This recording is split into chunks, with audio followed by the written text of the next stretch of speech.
Good morning. We're going to go ahead and get started. I see we still have a few stragglers coming in, and I think we're maybe even waiting on one or two of our first panel members, but I want to welcome you on behalf of Lee Hamilton, the president of the Woodrow Wilson Center, and on behalf of the Africa program and the Project on Leadership and State Capacity Building here at the center, which I head. I'm Steve McDonald. I run these two programs. The Wilson Center, as you know, is the living memorial to former President Woodrow Wilson, and we are very, very happy and keen to be hosting this conference this morning. It might be, one program note though before I start, and that is that you've been sent a notice, but I know some of you were traveling and probably were not aware of this, but our keynote speaker at lunch was going to be Frank Chicani. I had originally invited Desmond Tutu. Desmond couldn't make it, and he'd nominated Frank to come in his stead. For those of you who don't know Reverend Chicani, he was former leader of opposition and a head of the South African Council of Churches, and then became the executive director in the president's office from Mandela through to the beginning of the Zuma presidency. Was very involved in the Truth and Reconciliation process there, but we had a very, very unfortunate visa mess up in Johannesburg that ended up not being able to be solved in time to get him here. But David has undertaken very graciously to discuss Kampala, where he's just returned from, with us at the luncheon session. Now, I think it might be instructive for my very brief opening remarks before I bring David up, to give you a little overview, kind of the genesis of why the Woodrow Wilson Center's leadership program is hosting this conference today. And it's involved in the whole reason for the coming into being of the Project on Leadership and State Capacity Building here at the center. The Africa program itself, which has been in place here since 1999, began 8 years ago, conducting a project in Burundi, in which it was addressing 4 paradigms that occur at a leadership level in post-conflict societies that is necessary for their recovery and for their transition in democracy. Those were the need to create trust between and among major antagonists to the conflict and a sense of inclusivity, need to reestablish relations, sense of interdependence, and shared interests, the need to rebuild a constructive discourse, communications, negotiation skills, and the need to fashion an agreement on how power is to be shared and a common vision for the way governance will be conducted. On the basis of these existing paradigms in post-conflict Burundi, we began a project of working to build the collaborative capacity of a broad sector of key leaders in that country. That project has grown since to include Liberia and the Democratic Republic of Congo. But a couple of years into this project, we realized that we needed to take a look at the conceptual framework around what we were doing, to test its application in other countries, glean lessons learned and best practices in peacekeeping, and to broaden the base of stakeholders who understood the power of this approach. In other words, the need to make the linkage between policymakers and power brokers who move peace processes along in the formal conclusions and have the access to the highest leadership levels that are needed to cement those peace processes, and the practitioners in conflict resolution and transformation and peace building who understand the methodology and its impact, but do not have the kind of access to leadership essential to sustaining peace and moving forward the agendas of governance, development, poverty reduction, rule of law, and democracy. So in 2005, we created the leadership program here. It was born out of this need to address these questions, including moving beyond the geographic boundaries of Africa, and to work through scholarship and research, conferences and workshops, as well as the field work that we continue to do. This conference, therefore, is a part of this effort by the Leadership Project. We've assembled here a group of experts and practitioners to talk about transitional justice in post-conflict and conflicted societies, and we hope to look at what has worked and why. Our experience here at the Woodrow Wilson Center has probably been typical. As we began to work with Burundians to recreate the trust and collaborative capacities to move that society beyond its violent past and into a productive future, we were confronted immediately with the questions of how to handle those who had or were thought to have had and been involved in human rights violations. The question in 2002 was whether they should be included in the key leadership participant groupings that we targeted for the workshops that we were going to be conducting. We chose at that point in time to be guided by the opinions of the Burundians themselves, who we asked to name for us those fellow Burundians who they thought were the key to the future of their country, who, for better or for worse, and I believe that's exactly how we framed it in those days, who, for better or for worse, would be able to drive or impede the country's progress and recovery. In almost all cases, they named the spoilers, as they called them, as essential to the process of peace building, the need to bring them inside the tent instead of keeping them outside and undermining the process. And as you know, although a TRC was an integral part of the Arusha Peace Accord in 2000, it has yet to be implemented in Burundi, as the country has moved through its first election cycles in 2005, and we're in the middle of 2010. There is a great deal of international angst about this and pressure on Burundi to put the TRC in place, but this does not seem to be the Burundian priority at this stage.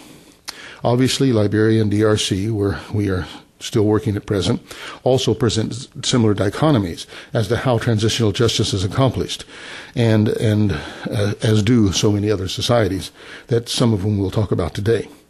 Some of the questions that arise are: at what point in the process does the issue need to be focused, whether it should flow from a generic, locally empowered impetus as it did in South Africa after 1994, or be imposed by the international community, as it was with the Kofi Annan intervention in Kenya after the 2007 elections violence. And of course, what is it? What is transitional justice? Is it restorative or retributive? And when do we address transitional justice? At the beginning, at the end of a peace process, or somewhere in between? What has worked, what needs to be done, and what has not worked? So we're going to start this day by looking at the question of what it is. What does it mean? And we will end this afternoon by looking at 4 case studies to talk about how it has worked in El Salvador, Sierra Leone, Timor-Leste, East Timor, and Liberia. Panels will lead those discussions, and they will be introduced to you later. But what we're looking for here today, of course, as we always do at the Woodrow Wilson Center, is an exchange of views. You represent in this room a very talented, very experienced group of people, and our objective is to get your views. Before we begin our first panel, we're going to ask David Tolbert to set the stage for us. He's going to speak for about 20 minutes to give us a framework around which we can begin our discussions later. I think all of you know David, who's president, of course, of the International Center for Transitional Justice in New York. He has worked on numerous international tribunals and transitional justice courts, including the Special Tribunal for Lebanon, the United Nations Assistance to the Khmer Rouge trials, from 2004 to 2008. He served as Deputy Chief Prosecutor of the International Criminal Tribunal for the former Yugoslavia. He's held the position of Executive Director of American Bar Association's Central European and Eurasian Law Initiative, which operates rule of law development programs throughout Eastern Europe and the former Soviet Union, and as Chief of the General Legal Division of the United Nations Relief Works Agency in Vienna, Austria, and Gaza. David was Jenny Randolph's senior fellow at the United States Institute of Peace, and has served as a member of the American side of International Law Task Force on United States policy towards the ICC from 2008 to 2009. Amongst other things, as I just mentioned, he's just returned from Kampala, and that's going to help to inform his remarks today. So let me turn it over to David. Thank you very much.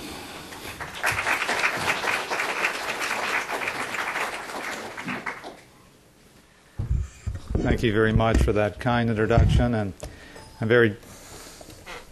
hope I don't destroy somebody's work here. And it's a pleasure to be here, particularly with such a group of experts, and I think it bodes well for a very interesting conversation during the course of the day.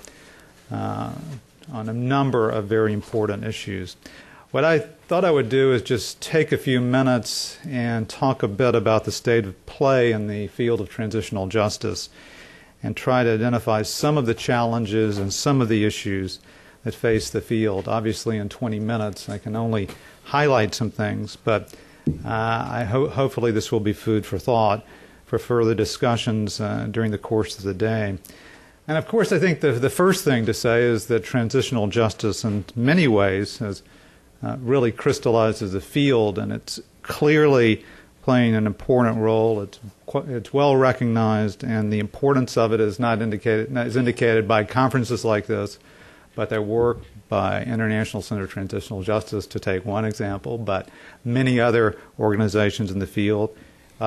We have, since the Secretary General's Transitional Justice and Rule of Law report back, it's hard to believe it's back in 2004 now. Time is flying past, but it clearly recognized the importance of transitional justice. And I think it's important to note that that's been reinforced quite recently with the Secretary General's recent guidance note on transitional justice. And the incorporation of transitional justice is a key element, not only in dealing what we've seen in the past, which is post-authoritarian transitional societies, but increasingly more so with post-conflict and fragile states. So I think it's really an important question that you're addressing today, and that is what works. It's a question I think we all grapple with, and I will really look forward to the answers you're going to be giving to me and to others during the course of the day.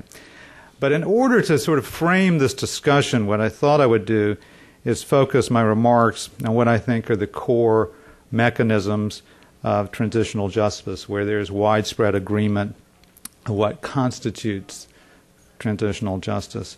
And those are criminal justice, truth-telling, reparations or reparative justice, and institutional reform. Now, I realize there's some debate, and there will be some debate, about other approaches, but I do think that it's clear that there's general agreement that these mechanisms, these approaches, are at the heart of transitional justice. And furthermore, I think it's important to underline that they're complementary approaches. They work together. There's really no contradiction. I don't see a contradiction between them. They may occur at different times, or they may occur together, but they are complementary mechanisms. Now, I'm sure there'll be other approaches that will be discussed during the course of the day, but what I thought I would do is spend some time talking about the state of play in each of these four areas, and then talk about some of the challenges that relate to them. Let me start with criminal justice. I was going to start with some talk about Kampala, but I've ceded my time to talk about the review conference. The ICC review conference, as I think all of you would know, has just ended a few weeks ago in Kampala. And there are some very interesting developments out of that, but we will talk about that over lunch. We're coming to an interesting period in criminal justice. We're really coming to an end of an era in terms of international criminal justice. Since 1993, of course, we've had the establishment of the Yugoslavia Tribunal, the Rwanda Tribunal. We've had the Special Court for Sierra Leone. We've had the extraordinary chambers in the courts of Cambodia. I'm not quite sure what to say about this Special Tribunal for Lebanon. I'll just claim executive privilege on that since I worked there recently. And one of the examples that I think is underplayed, but which is particularly interesting, and perhaps maybe I can talk a little bit more over lunch on the details of this, but I'll go into the Bosnia State Court, which is actually a domestic court, which has worked very closely with the Yugoslavia Tribunal. Now, I do note that in the flyer there was a reference to the International Court of Justice as one of the elements, but I'll be a bit of a skeptic on that. I'm a bit of a skeptic on the International Court of Justice to begin with. Tom Bergenthal is not in the audience, so I guess maybe I can say that.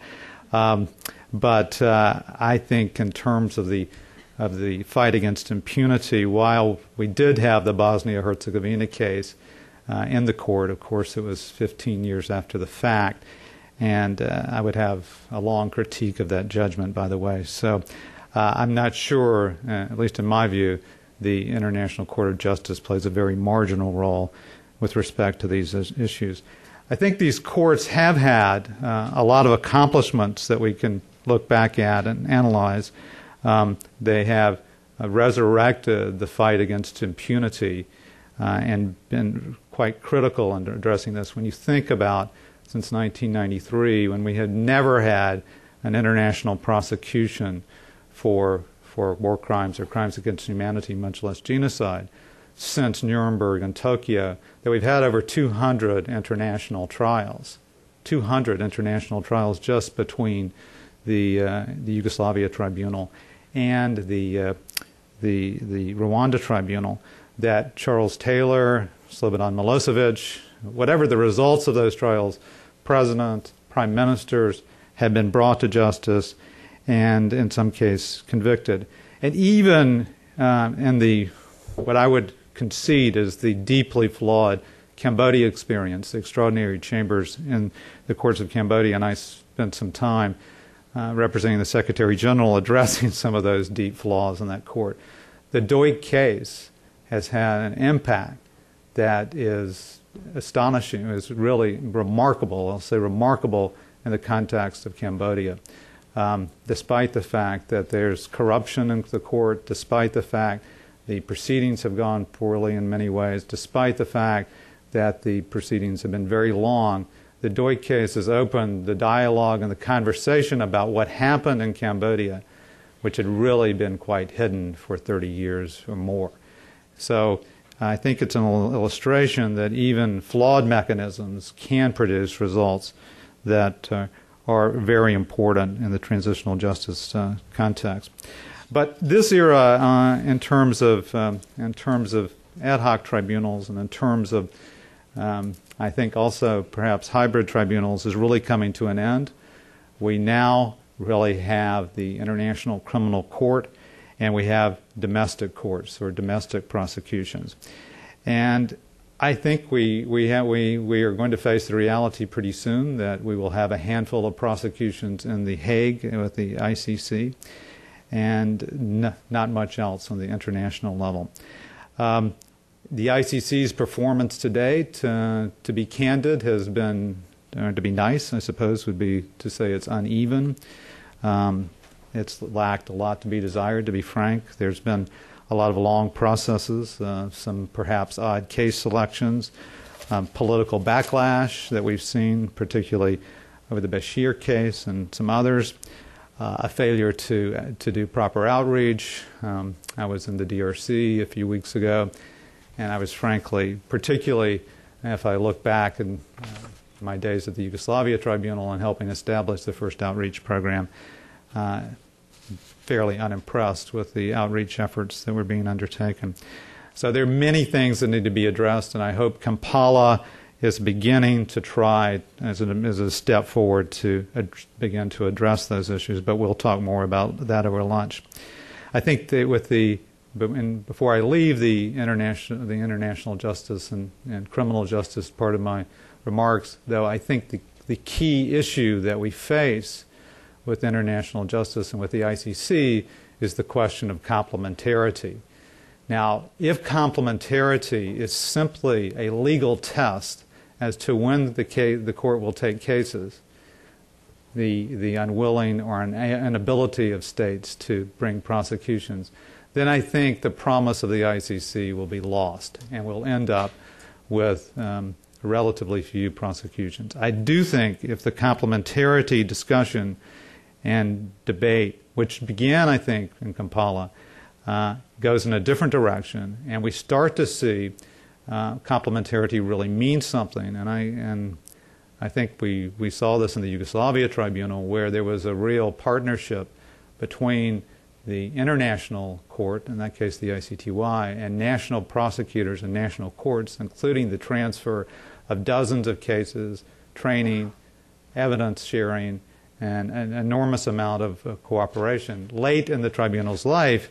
complementarity, if it begins to follow that model, then the court can be a catalyst for criminal justice processes in post-conflict societies, and can lead to can really strengthen the battle against impunity. So I think we're probably at a crossroads in many ways with respect to the ICC and with respect to criminal justice generally in the transitional justice context. Let me turn, and I would like to make some comments about truth-telling, because I think that there are very interesting developments in the truth-telling area. And when one starts to count, there are over 40 truth commissions around the world today. Actually, the numbers may be even greater than that. And I think that they're out of this process, and one of the critical elements to emerge is the right to truth. And that is to know the truth and to be able to disseminate the truth about massive human rights abuses. It is now really established as a clear right, independent of judicial processes. It's been reflected in the findings in the declaration by the UN Human Rights Commission on the right to truth. And it's been recognized by many courts now, including South Africa, Indonesia, Colombia, Peru, Argentina, Chile, that there is the right to truth. And so it's constitutionally established on the domestic level as well.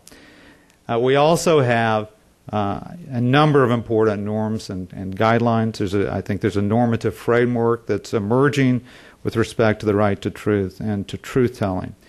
One of the important principles, of course, which emerged with the Secretary General's guidelines, is that truth commissions and truth and reconciliation processes cannot allow impunity, which is a critical element. So in the area of truth-telling, we have a lot of positive developments, and I think there's much to be celebrated in this regard in terms of where truth commissions are going. At the same time, I think we face some real challenges with respect to truth-telling and truth commissions. We've seen in some cases policymakers have attempted to wed truth and reconciliation commissions to, and I think this goes to the early remarks, to assuage spoilers and to contain and restrict victims' rights. One can think of a number of examples. If you think back to 2004 in Indonesia, where the Truth Commission legislation contained what can, I think, only be called bizarre provisions, where victims would have to forgive perpetrators to receive reparations. Or another example is in 2003, the DRC Truth Commission, which failed, but the Truth Commission included representatives of warlords, which is not the idea, I think, of a proper truth commission.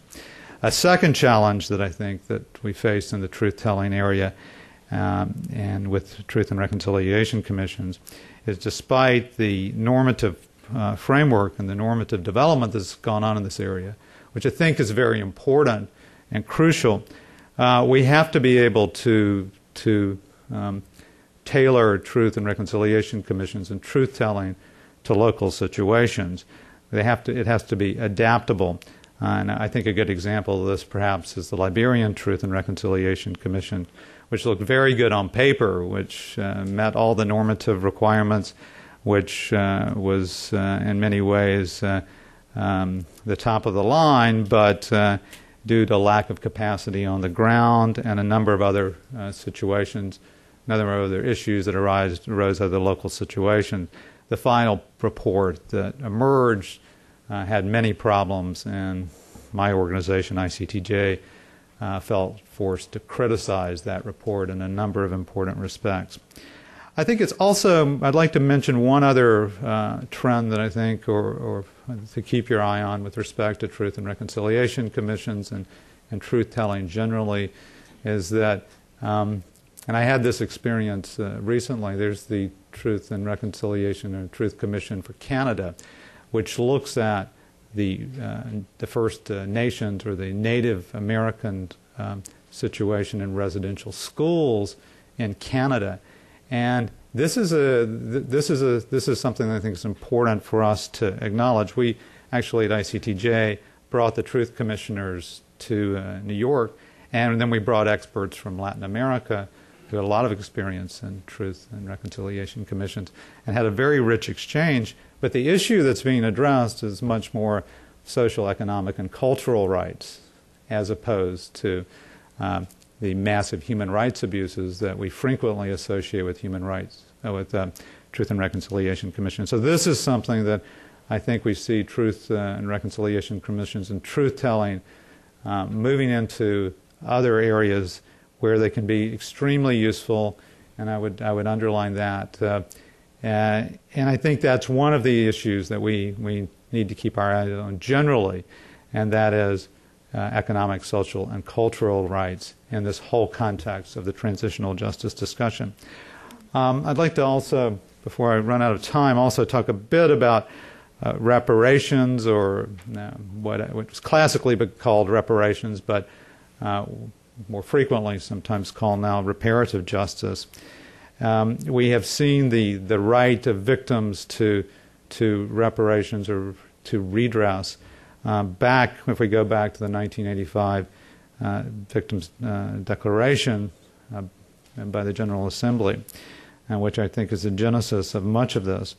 But there are really many challenges that I think face us in the reparations or reparative justice area. Certainly in the post-war period with Germany, and then what I would call the time period in which we're dealing with post-authoritarian regimes where there are economic resources and compensation was paid in post-war Germany, compensation paid in Chile, compensation paid in Argentina. We now face a very different situation, I think, in other post-conflict societies, if we talk about Sierra Leone or East Timor and others, because in the former case, I think you can talk about a reparations program. There are a number of reparations programs in Latin America, and of course in the post-World War II period. In the post-conflict societies that we're often dealing with now, the economic resources are not there. So there's a question of what reparative or reparative justice really means in those societies. So, if, for example, I was recently in northern Uganda, and even if compensation were offered, what is really lost in this context and the conflict of northern Uganda, whether you're the victim of the government and the government's policies of forced removal, or maybe more likely the victim of the LRA, is that compensation does not put you back on your farm. You're not in a position to resume your livelihood. So there are there's some issues that need to be addressed, and I think we need to continue to look at reparative justice as a broader context. And I think there are also important gender issues that need to be taken into account. In terms of displacements and internally displaced persons, gender issues are always there and frequently underlie decisions about moving, and in terms of how we frame reparations. And I give an example of this, which I think is a positive one. We have worked extensively on reparations in the Moroccan context, where there's been an extensive reparations program. And in that context, women, despite local law and despite religious law, have been able to make claims in their own name, which is a big breakthrough in terms of restorative justice. So I mentioned gender in this context, but obviously gender runs through all of the remarks I'm making today. If we return briefly to the criminal justice area, the decisions of the ICTY and the ICTR as to define crimes of sexual violence, including rape as a war crime, rape as a crime against humanity, and even in the ICTR context, rape is an element of genocide. So these continue to be issues that we need to keep our eyes on. I realize I'm running very close to being out of time. I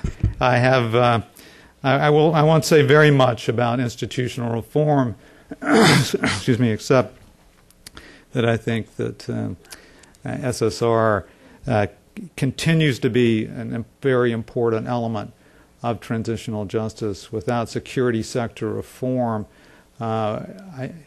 despite the other reforms and addressing the suffering of victims and addressing the impunity issue, there's the problem of going back quite quickly, and the need to have confidence in the police and military and other security sector actors. And I think in this context, I would just make a point or two that I think it's very important when we look at vetting procedures and we look at DDR programs, that they need to be tailored and they need to take account also of the rights of victims. So, for example, if we're paying former soldiers or former militants in a DDR program and providing essentially payments to them and leaving victims who suffered at the hands of those ex-combatants without a reparations program or any redress, you're sowing the seeds for return to conflict, or at least lots of issues that if we think these issues through in a more comprehensive way and realize that the victims and the suffering that they've experienced must be addressed as well as SSR. So we cannot have the SSR mechanism operating on its own, so to say. There are many other issues that I could raise, and I have a whole other talk in which I talk about some of the other challenges relating to transitional justice. I think some of those include transitional justice and development, which should be natural partners, but which I don't think have been, and I think this is an important discussion. Strengthening local ownership is another important issue that we need to have deeper conversations on, and I hope these issues will be addressed. But I've given that talk in other contexts. What I thought I would close with is another aspect of the one that troubles me the most deeply, and that is the frozen conflict situation. And we have a lot of situations where we have frozen conflict, and it's difficult to do anything. And I was struck by this quite recently in a personal way. As I think was mentioned earlier, I started my UN career many years ago with a lot less gray hair, I'd note, working with UNRWA and dealing with Palestinian issues. And I recently was speaking to a group of young Palestinians from Gaza. I think the UN runs a program on human rights, which I think was quite a good step.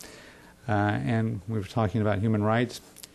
And they asked me the question, what about justice for us? Now, you can answer that question in a kind of long-term view, and you can even talk about the prosecutor said he's taken the ICC. The ICC has taken this dossier into consideration. I have my grave doubts as to whether that will go forward. You can talk about the fact that today there are 111 members of the ICC, and it's much more likely that that these principles apply around the world. We can talk about there are 40 truth commissions around the world and more, and they're growing. But that question haunts me. What about us? What about Gaza? Because at the end of the day, I don't think we have an answer to that question. And until we're able to answer that question, all these other questions are important. But I think we also need to think deeply about how to address those questions, and those questions of those students from Gaza to me. Thank you very much.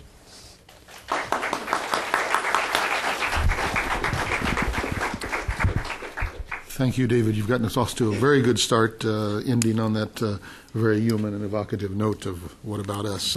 I think that really will launch us. We're not going to have a formal coffee break. We're going to move right into our first panel. You are all, of course, as the invitation showed, invited for lunch, and we will have 2 hours at lunch to continue our conversations as well. So let me move right on into the panel. We're going to have them come up. Lisa Schurch is our moderator. I will introduce Lisa, who is the Executive Director for 3D Security Initiative and has recently returned from Kabul. We're very excited to have her insights on what may be going on there. She was involved in discussions around the intersection of peace building and transitional justice in Afghanistan. 3D Security Initiative promotes civil society perspectives in conflict prevention and peace building in U.S. security. She is a professor of peace building at Eastern Mennonite University and has authored several books and holds BA International Relations, MS and PhD in Conflict Analysis and Resolution from George Mason University. I'm going to turn it over to Lisa to introduce the panel, and thank you very much.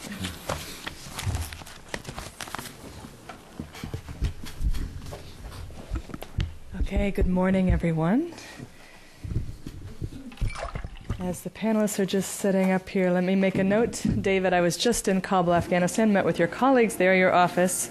And of course, this is a huge issue of transitional justice in Afghanistan, and that last dilemma about paying insurgents to lay down their weapons and what happens to the history of human rights and the victims of Afghanistan is such an urgent question in that country. So many of these issues have direct policy relevance, actually, for how the U.S. is engaging in different regions of the world, particularly Afghanistan, for those of us working there. And this panel will help us really understand the broader history of the conceptual frameworks that lie underneath transitional justice. We have 3 panelists. Priscilla Hayner is the co-founder of the International Center for Transitional Justice. She's an expert on truth commissions and transitional justice initiatives around the world. She's the author of Unspeakable Truths, which explores the work of more than 20 truth commissions. And she will share with us really that comparative experience of different peace commissions around the world, truth and transitional justice commissions. Wendy Lambourne is senior lecturer and academic coordinator at the Center for Peace and Conflict Studies. Haven't seen you in many years, actually.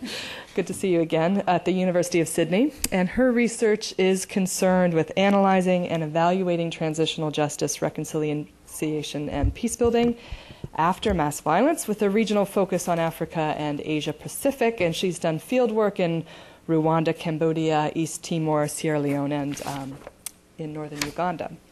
And Mark Goodall is Associate Professor of Conflict Analysis and Anthropology at George Mason University, which is my alma mater.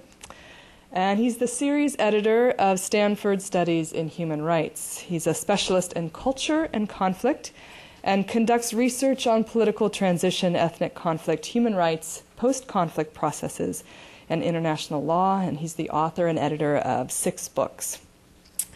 The forum here will have Wendy go first.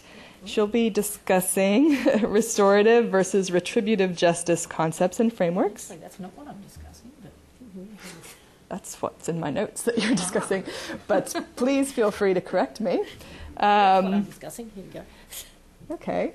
I'll let you explain. Yeah. I'm sorry. Somehow these got passed to me.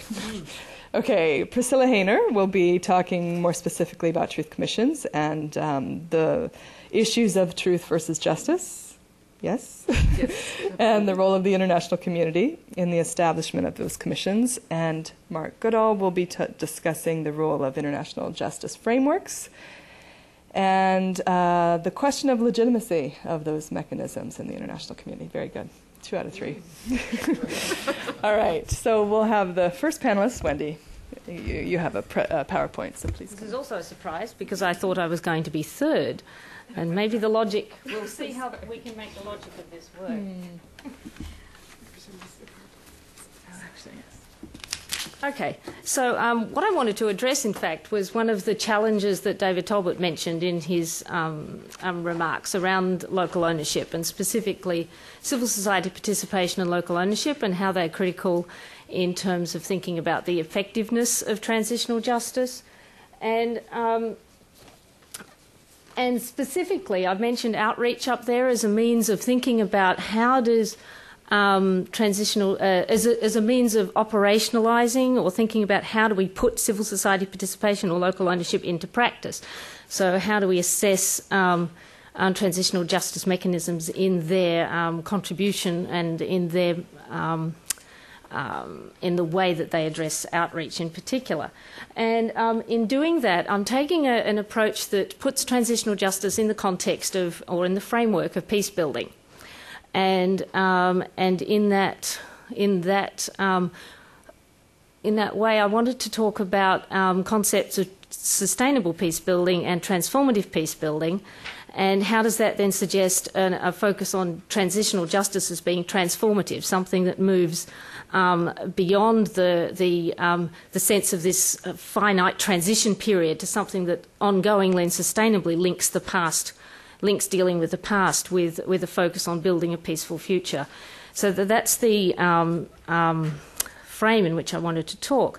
So just very briefly, referring back to 2004 to UN Secretary General's definition or defining transitional justice, I just wanted to mention the going beyond the ideas of redress for human rights violations, legal justice and the rule of law, to the other aspects of transitional justice which define it in most of these contexts that David was also referring to, which is the peace-building context, and the things that are highlighted up there or italicised, the focus of transitional justice on both serving justice and achieving reconciliation, and as he put it then was the preservation of peace. And this includes judicial or non-judicial mechanisms. And I think this is particularly important to remember the broader context, particularly in the era now that we have the International Criminal Court, which is privileging the international criminal justice approach. And how do we deal with that? And particularly thinking about the complementarity issues as not only about complementarity with local legal justice, but also other mechanisms, including the traditional indigenous approaches and truth-telling mechanisms and different ways of thinking about transitional justice. And also the UN Security Council definition of peace building and how that emphasises sustainability as the focus. It's a long-term objective, as I was saying before, to think of transitional justice as being part of a long-term sustainable process or trying to build one, and how that's also thinking of peace building as being a multifaceted and multi-level approach, and that includes various aspects. And in this, back in this statement in 2001, referring to security, political, economic and justice spheres, which more recently was then translated into the sort of 4 peace-building sectors. And in defining those sectors, the UN also said in the justice sphere, it defined it as justice and reconciliation. So that broader definition of peace building, then translating that into how do we think about transitional justice. So that's coming from the UN definitions, the sort of policy approach to how do we do this in practice. Then I wanted to refer briefly to some peace and conflict studies theorists that have influenced my thinking. And without doing a peace and conflict studies lecture, the idea that we're talking here, you can see those definitions include the idea of transforming identities. They talk about transforming relationships as well as transforming structures and institutions, which is a way of framing not only peace building but also transitional justice, to think about the importance of how do we relate in that context. Not only do we set up tribunals, we set up truth commissions, we also have a relationship with people in the communities, in the affected communities. So this is also thinking about peace building and transitional justice as being a relational process. This is revealing my psychology background as well as international relations, international law, that these are interconnected. Yeah, and so you have Jean-Paul Lederac in particular, of course, with talking about relationship transformation as being a key component of peace building. And Ramamani, in her work on justice, talking about peace building as also being a social and associative process that rebuilds fractured relationships, or builds them for the first time, I might add, between people. And I think the very useful way of thinking about sustainable peace building that Luke Reisler came up with, that it's about software as well as the hardware, the structures and institutions, as well as the relationships in that transformation process. So therefore, I'm arguing that justice, if you think of transitional justice in a peace-building context, then you need to see it as something that not only is setting up structures and institutions, but also relationships to promote sustainability. As well as that, it invites a more holistic perspective on what transitional justice means, and with the different types of justice that might be included. I'll say a bit more about that in a minute. But also, it talks about and emphasises for at least from a theoretical perspective, the significance of the involvement of the participants in the conflict, the local affected communities, and that the principle of taking into account the needs, expectations and experiences of the conflict participants is an important part of that process. And I want to emphasise that is not just about victim participation, of course. This is about thinking about the needs and expectations and experiences of the perpetrators as well, or the alleged perpetrators.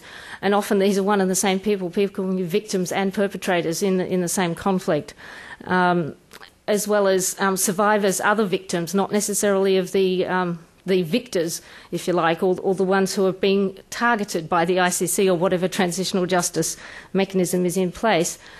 Because it's these people, as well as the other members of society, who are intimately involved in the peace-building process, and their needs and expectations, therefore, I would argue, are critical also in the transitional justice process.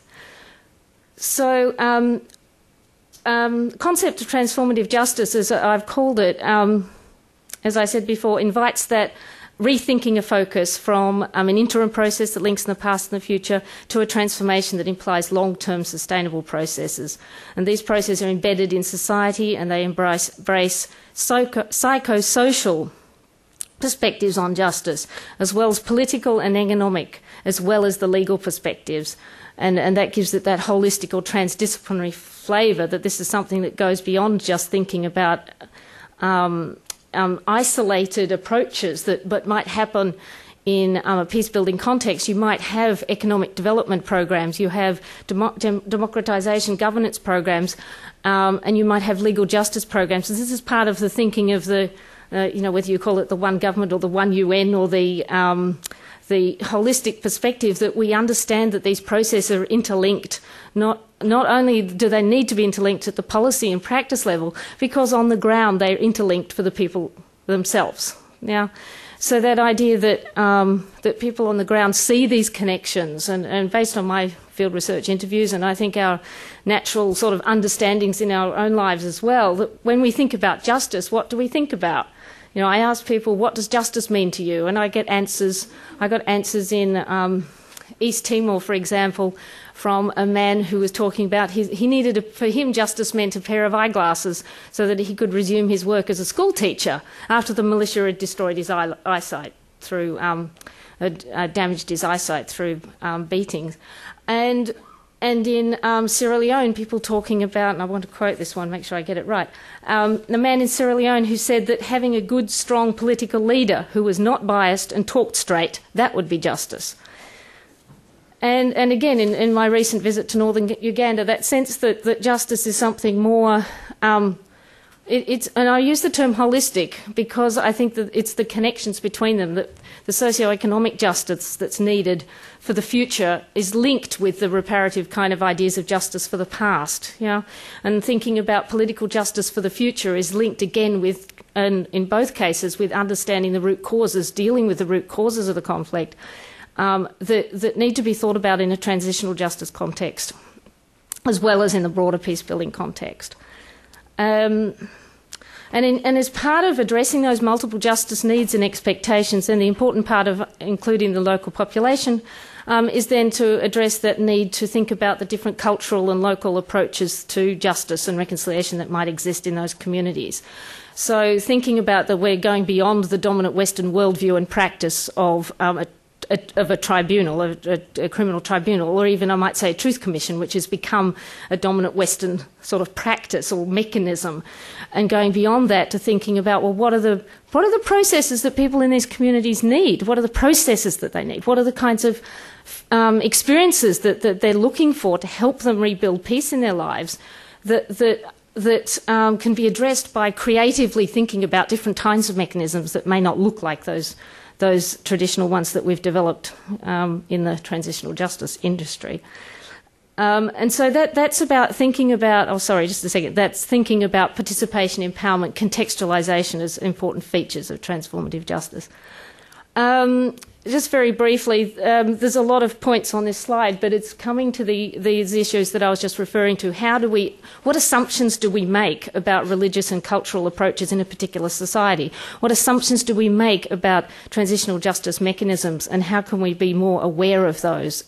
And one of the ways to do that, of course, is to consult with, or to do more than consult with, to work in partnership with people in local communities. If you're going to have outside interveners, instead of coming in and imposing a particular solution, but to come in and say, hey, we've got these ideas, what ideas do you have, and how can we work together to think of the best kind of program that could work in this community. I was having those kind of discussions with people in some communities in northern Uganda just recently, like realising, okay, the International Criminal Court, it's here, it's a fait accompli, what else do we need in addition to this International Criminal Court? How can we address the rest of the needs for transitional justice in this community?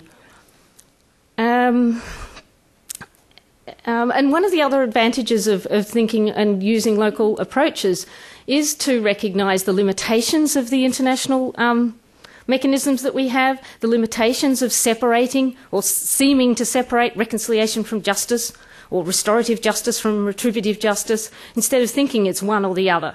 But the idea of complementarity, or the idea of not being contradictory, as David was also mentioning, that we can learn from some of the other traditions other than the Western one about how sometimes these concepts can be built into mechanisms of justice or reconciliation in those communities. One of the dangers that I just mentioned with the first point, or dangers, I think it's a danger, because in my research in Cambodia, the number of times that Cambodians would say to me is, a truth commission is not relevant for us because we're not a Christian country. We don't have a leader like Desmond Tutu. And yet when I also talked with Cambodians about what their needs and expectations were, a lot of them were similar to what a truth commission could provide. Yeah? So thinking about how do we conceptualise, how do we not only conceptualise, but how do we market these mechanisms as being, rather than fixed ideas, but how do we help people to understand the possibilities within them. So just briefly, a little bit about why civil society, from the point of why is civil society participation important? I don't think we have the empirical evidence yet to support this, but there are a lot of claims being made. And one I particularly like from Ralph Dahrendorf, from when he was writing in the post-Cold War context in Europe, talking about civil society being the key, and that the hour of the lawyer and the hour of the politician mean little without the hour of the citizen. Spoke a lot to me at that. When I first read that, it was actually while I was doing my PhD, and I thought, this makes a lot of sense. And then more recently, I'm going to quote from a recent seminar that, last year, about 6 months ago, October, held here, where the summary of the proceedings talked about the importance of peace processes being more inclusive as a way of preventing return to violence. The idea that civil society actors must be included in the implementation phase of peace building because of the community buy-in that's a result. Yeah, so that's some of the arguments about civil society and peace building, the importance.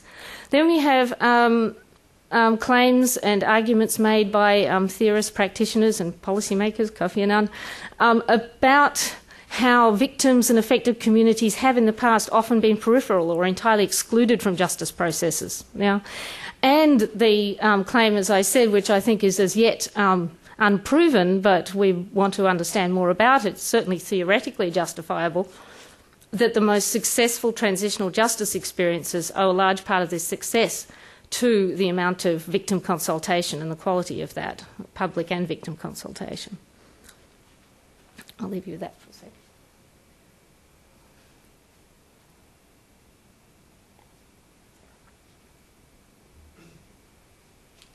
So here's a question about legitimacy, which I gather may be addressed in a later presentation here, that questions of legitimacy, local ownership and sustainability are questioned in relation to by how much local communities are involved. And if certain groups or people are excluded, then that might question the legitimacy as well as sustainability.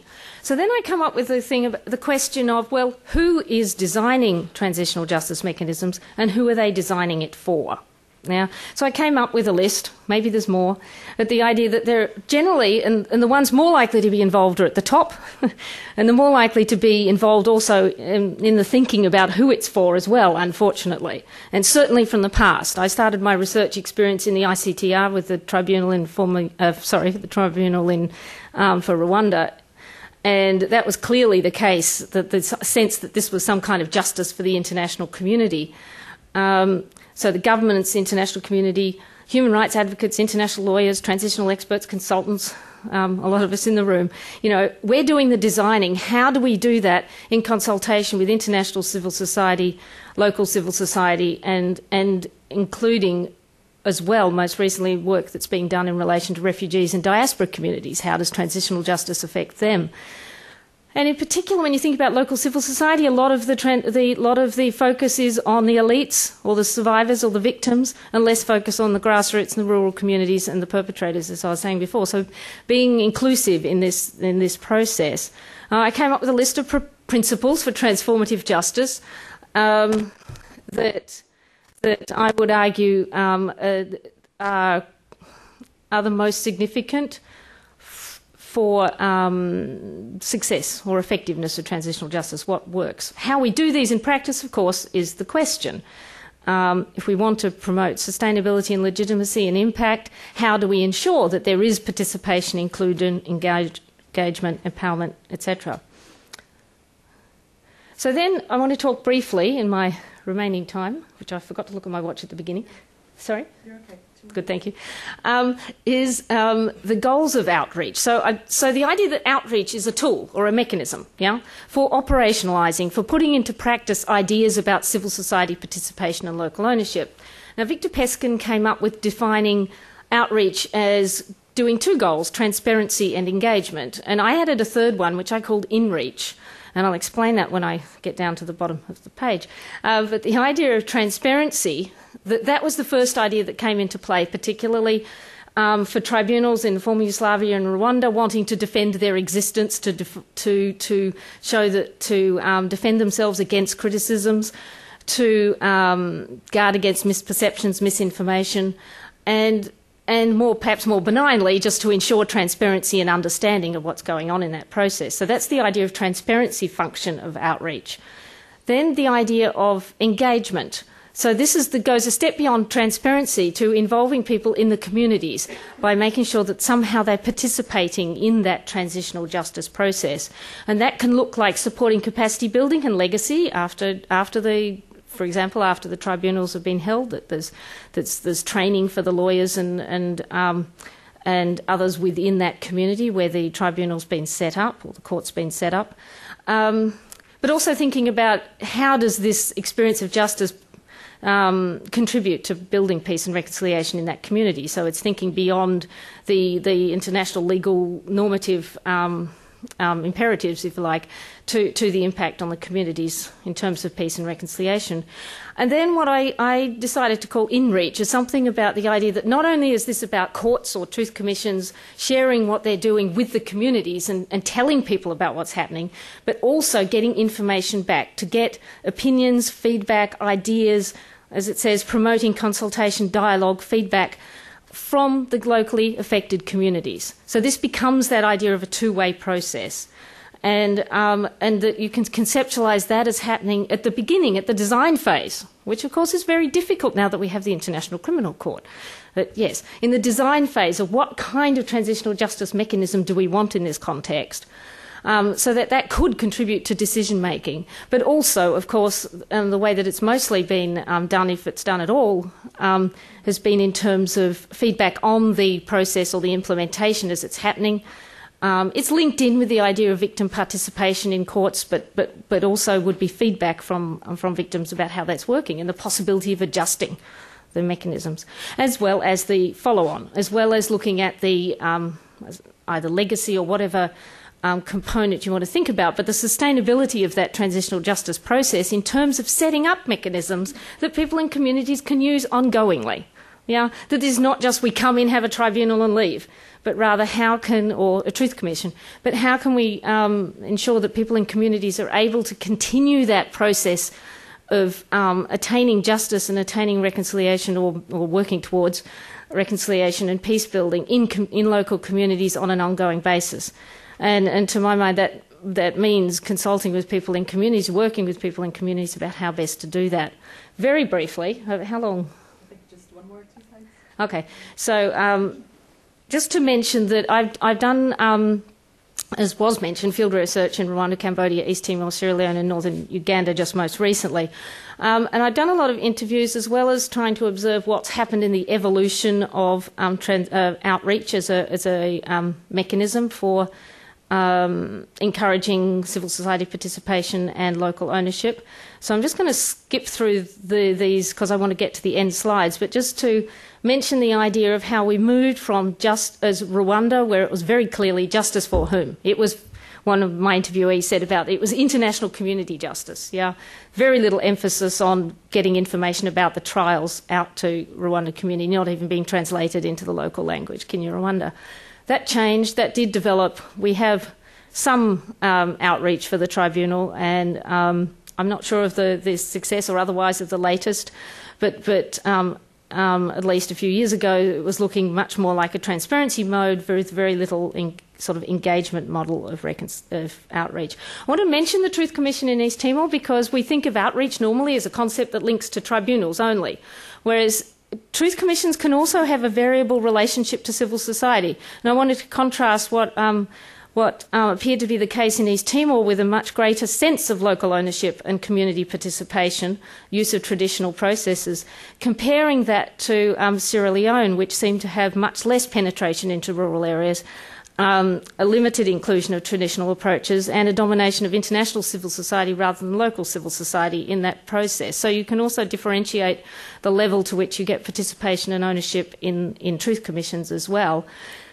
In relation to the special court, the idea that the court came out of the blue, which is sort of well known because of the amnesty and the lack of expectation that there would be prosecutions, but also the comment that it was also seen as being a focus on legal developments rather than being seen as a contribution to peace building, despite the fact that the Special Court in Sierra Leone had the most impressive outreach program to date in terms of its planning, in terms of the types of materials that were disseminated, in terms of the outreach staff being located in the provinces, in terms of the types of mechanisms, including some elements of in-reach, some elements of getting information back to the court.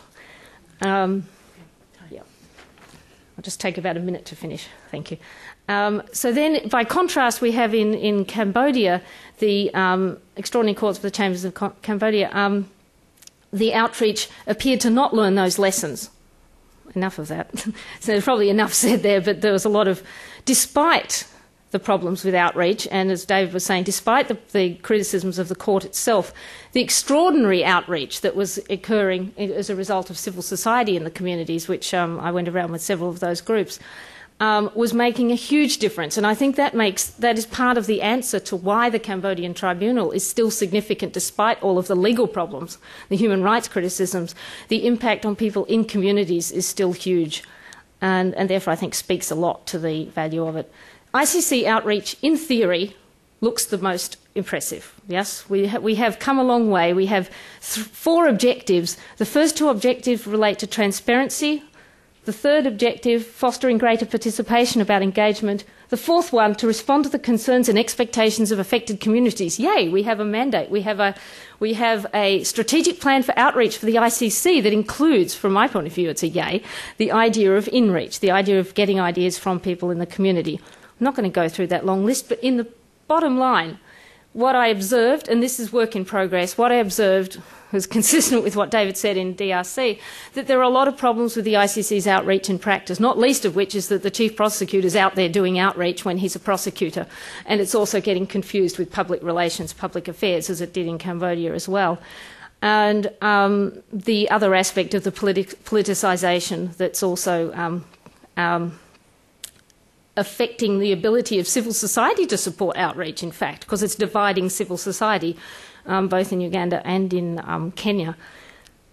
And that, as far as I could see, the only evidence of in-reach for the ICC that was actually happening in practice was feedback on the outreach program, rather than feedback on the actual transitional justice itself. So I have a number of lessons learned. I've mentioned them. Conclusion, what I was speaking about at the beginning, a concept of transformative justice that links the past and the future through locally relevant mechanisms, and a more holistic approach to justice is argued to be something that's important for successful peace building, and that outreach mechanisms can be that mechanism to promote transformative justice through civil society participation and local ownership. And I would argue that if that includes in-reach, then that is more likely to be successful in promoting successful transitional justice. Thanks.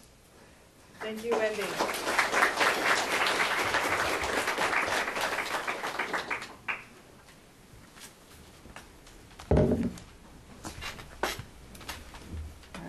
Thank you, and sorry to cut you short there. It looks like you have a lot more material. We'll have to hear more from you another day.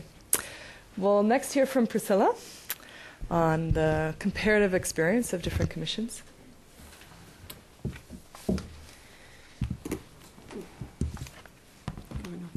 Is that fantastic? I also like to keep time because I'm also guilty of that, yeah. So let me just jot down. Good morning, and let me start by thanking those who were involved in organizing this and for the invitation to come to Washington to take part. It continues to be both a fascinating and challenging topic, even though there's been some attention to it, of course, over the years in many different ways. It seems that the potential problems, or we could call them challenges, do not go away, and I think it deserves as much attention as we can give it, all of these issues. I don't want to spend too much time in my comments talking generally about transitional justice, because I think both David and Wendy have done a very good job at laying the groundwork and providing an overview, both conceptually and specifically, on the kinds of institutions at play. But I thought I would just start by saying that it's not uncommon in my travels to various parts of the world that people will sort of politely say more or less the same thing when they start the conversation, which is why is it that transitional justice is necessary? Why can't we have real justice or normal justice? Why do we have to have something that's special justice, as if real justice is something that's too good for us or for transitional societies? And I think that the starting point has to be to try to clarify with all of these kinds of persons or organizations that the intent is not to do something lesser, but to do something that somehow maybe is even greater, but somehow that addresses the real challenges at hand in these kinds of contexts. I mean, I think, 10 years ago, or maybe 12 years ago, the phrase transitional justice, or that term of art, I think was not actually known or used. There had been a book published a few years earlier than that called Transitional Justice by Ruti Taitel, but there was very little work on this in a sort of in a practical way that really identified what it meant and sort of explored the boundaries. So it's fairly new still, but the intent in the fairly rapid and fairly remarkable developments and progression in this field is to, in fact, respond to what are very special challenges when you have thousands and thousands of victims and often thousands and thousands of perpetrators, many of whom are known perpetrators. There's no reason in terms of the facts at hand to not bring them to justice through the courts. But as we all understand, that usually is not possible for, I think, reasons that we're all quite aware of, lack of functioning systems, etc. So the idea has been to respond with not only judicial processes without taking away from an emphasis in that area, but also with non-judicial processes such as truth-telling, reparations for victims, etc. Even if one could respond with a criminal justice response alone, I think we would quickly realize in looking at it that it actually doesn't respond to many of the challenges at hand. So, victims may feel considerable satisfaction, and it may be a primary demand to have prosecutions of their perpetrators. But in fact, it doesn't necessarily help their situation. If they have lost their house or the breadwinner in the family or direct relatives or were seriously injured, of course, the idea, as was discussed with David's remarks, is to include reparative forms of justice and not only focus on the perpetrator and the wrongs done by the perpetrator. As was noted briefly in Lisa's introduction, I was asked to say something about the challenge of truth versus justice. And in a sense, I would highlight that that's an area that I think has been one of the very interesting and fundamental changes in the last 10 years. 10 years ago, for example, when ICTJ was in the process of being founded, there was a very clear concern in the international human rights community, which is that the idea of turning to truth-seeking, which was increasingly becoming common 10 years ago, was something that was taking away from an emphasis on criminal justice, and in fact, somehow replacing real justice in the courts with this sort of, more loose form of just speaking the truth and not holding people to account. That was a very clear concern, and actually a correct concern, because if you look at a number of transitions around the world, in fact, there was a tendency, and there still is a tendency, for the wrongdoers to think, well, how can we get out of the fact that we're wrongdoers? And maybe if we have a truth commission, that's the easy route of justice.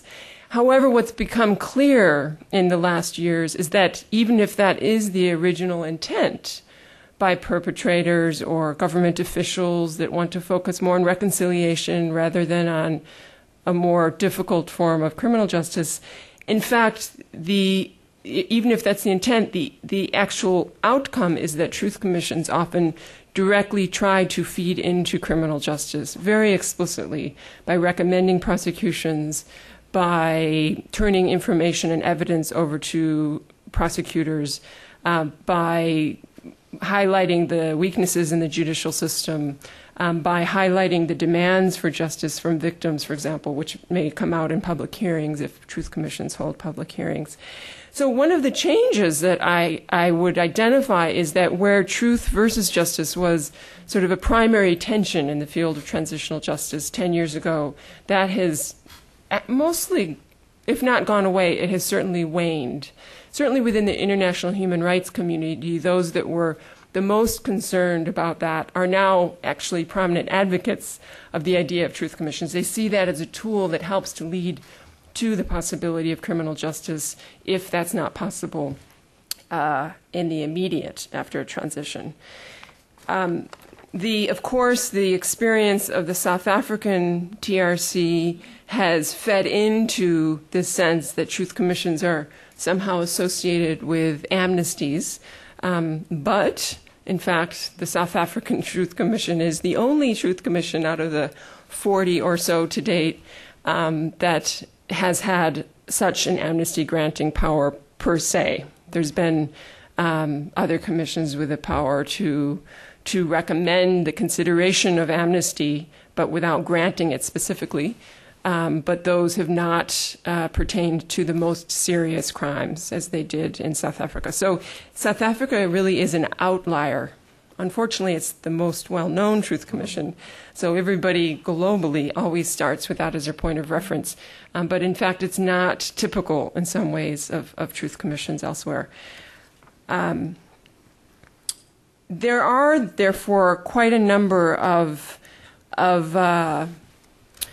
fascinating examples where truth commissions have tried very proactively to push for justice in the courts. And I would point as one example to that of Peru, where the Truth Commission there started without a focus in that area, but as soon as they started to hold public hearings, they heard from virtually every victim that came forward that what they wanted was justice in the criminal justice sense, prosecutions of their wrongdoer. So therefore, the Truth Commission, in the course of their 2 years of work, publicly recommended prosecutions of individuals that they had collected information on. They had set up internally a judicialization department within the Truth Commission, which has nothing to do with the judicial system. It's still a non-judicial entity, but it was specifically to basically develop cases that could be used for prosecution.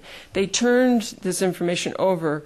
In the end, it pertained to more than 50 individuals of the most serious perpetrators with complete dossiers on each, and insisted and publicly sort of kept banging on the need for prosecutions. Unfortunately, what happened in Peru is what has happened in many other contexts in one form or another, which is that the prosecutor was hesitant, was resistant, found all kinds of excuses for not prosecuting. The powers that be were not comfortable with this. There were all kinds of points of resistance. And in Peru, without going into any detail for lack of time here, but it's a bit of a sad story since, because there were formal efforts in terms of setting up a special court, for example, to handle these cases coming from the Truth Commission. They have prosecuted technically several dozen cases and acquitted almost everybody based on reasoning that is legally suspect and virtually questions the conclusions of the Truth Commission by not agreeing with command responsibility and other kinds of basic premises, crimes against humanity, patterns of crimes that the Truth Commission was basing its conclusions on. So it's all to say this is extremely difficult, but in some ways only highlights, I think, the need, the confirmation of the need to have not just a judicial response, which may hopefully be stronger over time, but initially there may be a need to, in fact, focus also on non-judicial responses equally. Let me then turn to sort of what is the world of truth commissions today. And I think David's description of 40 or maybe more truth commissions is about as technically accurate as one can be today, for two reasons. One is it's a moving target. There's at least 3 truth commissions that are literally in the process of being established now, which I'll mention in a moment. And in addition, secondly, there isn't, surprisingly, there still isn't an agreement on definition as to what is a truth commission. Many truth commissions don't use that name. They're called commissions on the disappeared or presidential commissions on human rights or other kinds of names. On the other hand, there are now a number of examples of commissions that are called truth commissions that actually really aren't. If you look at what the classic definition, generally agreeable definition is, and what those kinds of bodies are. So there's no one list of the 40 plus truth commissions, although there's an approximation, and I think there's an agreement on most of them. In general terms, we would generally describe truth commissions as official bodies that are looking at patterns of events over a period of time and conclude with a final report, including recommendations of reform and other recommendations. But as I say, from there, one can fit many, many things into it. There are, however, approximately 40 or a bit more to date. The 5 strongest truth commissions that I would highlight would be South Africa, Peru, Timor-Leste, Guatemala, and Morocco. Morocco being very interesting because, well, for 2 reasons. One is it's the first and only truth commission to date in the Arab world, and in fact held public hearings which were broadcast on Al Jazeera throughout the region, which is fascinating. Secondly, it was a commission that was formed very intentionally around reparations and the need for reparations, and they almost immediately implemented the recommendations from the commission. I'll return to that question of the link of truth commissions and reparations shortly, but Morocco is quite a striking case in that respect. There are at least 6... 5 minutes. Okay, excellent. There are at least 6 truth commissions underway at the moment. I'll mention them because I would imagine you probably haven't heard of most of them, and each are fascinating in their own right. But the Solomon Islands, Mauritius, Canada, Kenya, South Korea, and Togo. In addition, there are 3, as I mentioned, that are literally being constructed as we speak. To say whether they sort of legally exist yet is a question of days. But Thailand, which the cabinet in Thailand approved a truth commission 10 days ago, they're now finalizing the terms of reference for that and have appointed commissioners. And the Philippines, which again just 2 weeks ago, the newly inaugurated president immediately announced the intention to create a truth commission. That one focused more on corruption, so we'll have to wait to see whether it really fits our conception. And then Honduras, which I'll return to again briefly, if I can do all of this in my 5 minutes or 4 minutes left. It might be worth noting how the nature of truth commissions is changing. Even those that I really do think fall within the general definition, they certainly are not all looking alike by any means.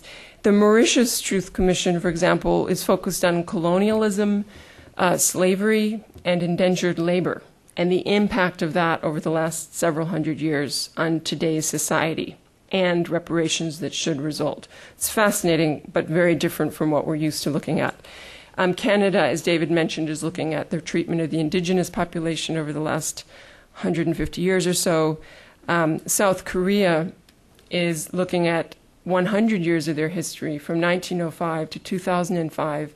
And the primary focus of the South Korean Truth Commission, which is now in its 4th year, and it's a fairly major initiative, very prominent initiative in the country.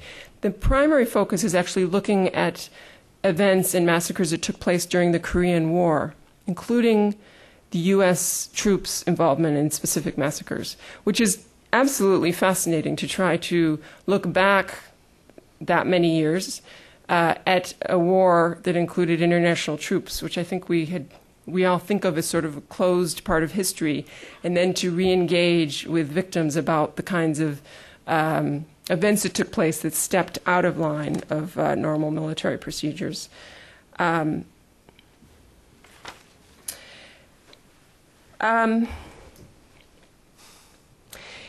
Perhaps just a word on impact, and I apologize because there's a lot of material to cover, and I think we should come back to some of this in the Q&A if there's time. But the impact of truth commissions is usually hoped to be both that reforms will result, reparations will result, and often, as I say, prosecutions will result if there's evidence of crimes that can be passed on. There are positive signs in all of these areas. In fact, of those 3, I think the strongest has been reparations, where there have been a number, maybe 6 or 8 commissions that have had very direct and immediate impact on a fairly large-scale reparations program for individual victims identified by a truth commission. I won't go into further detail, but there's some really, very, very interesting cases in that area. More than I actually realized before I started looking into this recently in some research and writing that I was doing. The determination or the determining factors as to whether reforms and prosecutions and reparations will result is primarily a question of political will and interest and intent. And therefore, sometimes these commissions hit a bit of a wall once they produce their report. But having said that, it is worthy of note that I have 1 minute left, so I'll speak more quickly, that even if these other outcomes don't result, there has been some remarkable impact and effect of just having the truth spoken in societies that where there's been such broad denial for so many years. So let me then just finish by saying that I've mentioned many countries, and I don't think I've yet mentioned the U.S. And in fact, if you look at the relationship between the U.S. and the world of truth commissions, you see a lot of very interesting things. The United States has been an early and strong funder of truth commissions, back to the El Salvador Truth Commission 20 years ago, where it was one of the main funders of that commission. It has provided declassified files to a number of truth commissions in a very important way, often working with the National Security Archive, an NGO here in Washington, which has been able to sort of target specific requests to have declassification of files take place, which has been very, very useful. The role of the U.S. in conflicts has been looked at by a number of truth commissions, certainly those in Latin America, although sometimes in not the depth that some have wished would take place, as well as in Liberia, which highlighted the lack of action from the U.S. to prevent the war that took place there, and as I mentioned already, in South Korea. The U.S. response to truth commissions and their reports has also been very interesting.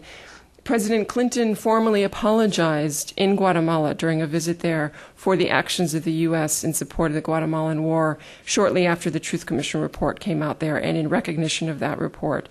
In El Salvador, after the Truth Commission concluded, the U.S. set up an internal review as to how and why things took place within the U.S. systems that led to the extent of support for such abusive systems over so many years.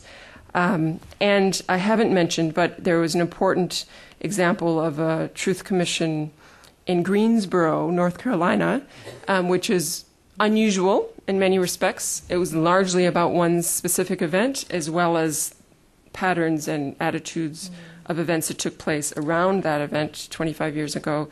And in addition, you may have notice that there was a proposal for a truth commission shortly after the Obama administration came in that was put forward by Senator Patrick Leahy to look at the policies of detention and torture that resulted in the U.S. or under U.S. authorities. And there's been considerable pressure for such a commission, usually not called a truth commission anymore, but called a commission of inquiry by the NGO community. It seems now that the Obama administration has moved away from the idea of undertaking that, unfortunately. And let me just perhaps finish, and I apologize, a minute or two over, that I think there's also a danger, because there was a highlight of really looking at the international role, and I think I'm trying to do that through looking at the U.S.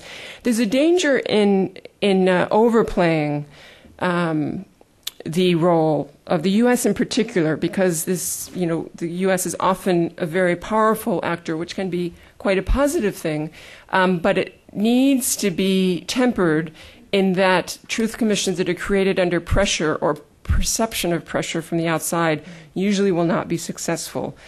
Most particularly right now, the U.S. has been a strong advocate of having a truth commission in Honduras.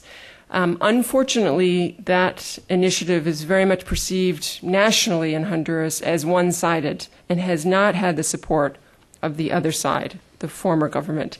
I think to the degree it's both perceived as one-sided and perceived as something being pushed fairly strongly by the U.S. administration, it's not likely to have the positive effect that is hoped for. It's also perceived as having quite a narrow mandate, excluding abuses that took place after the coup last year, for example.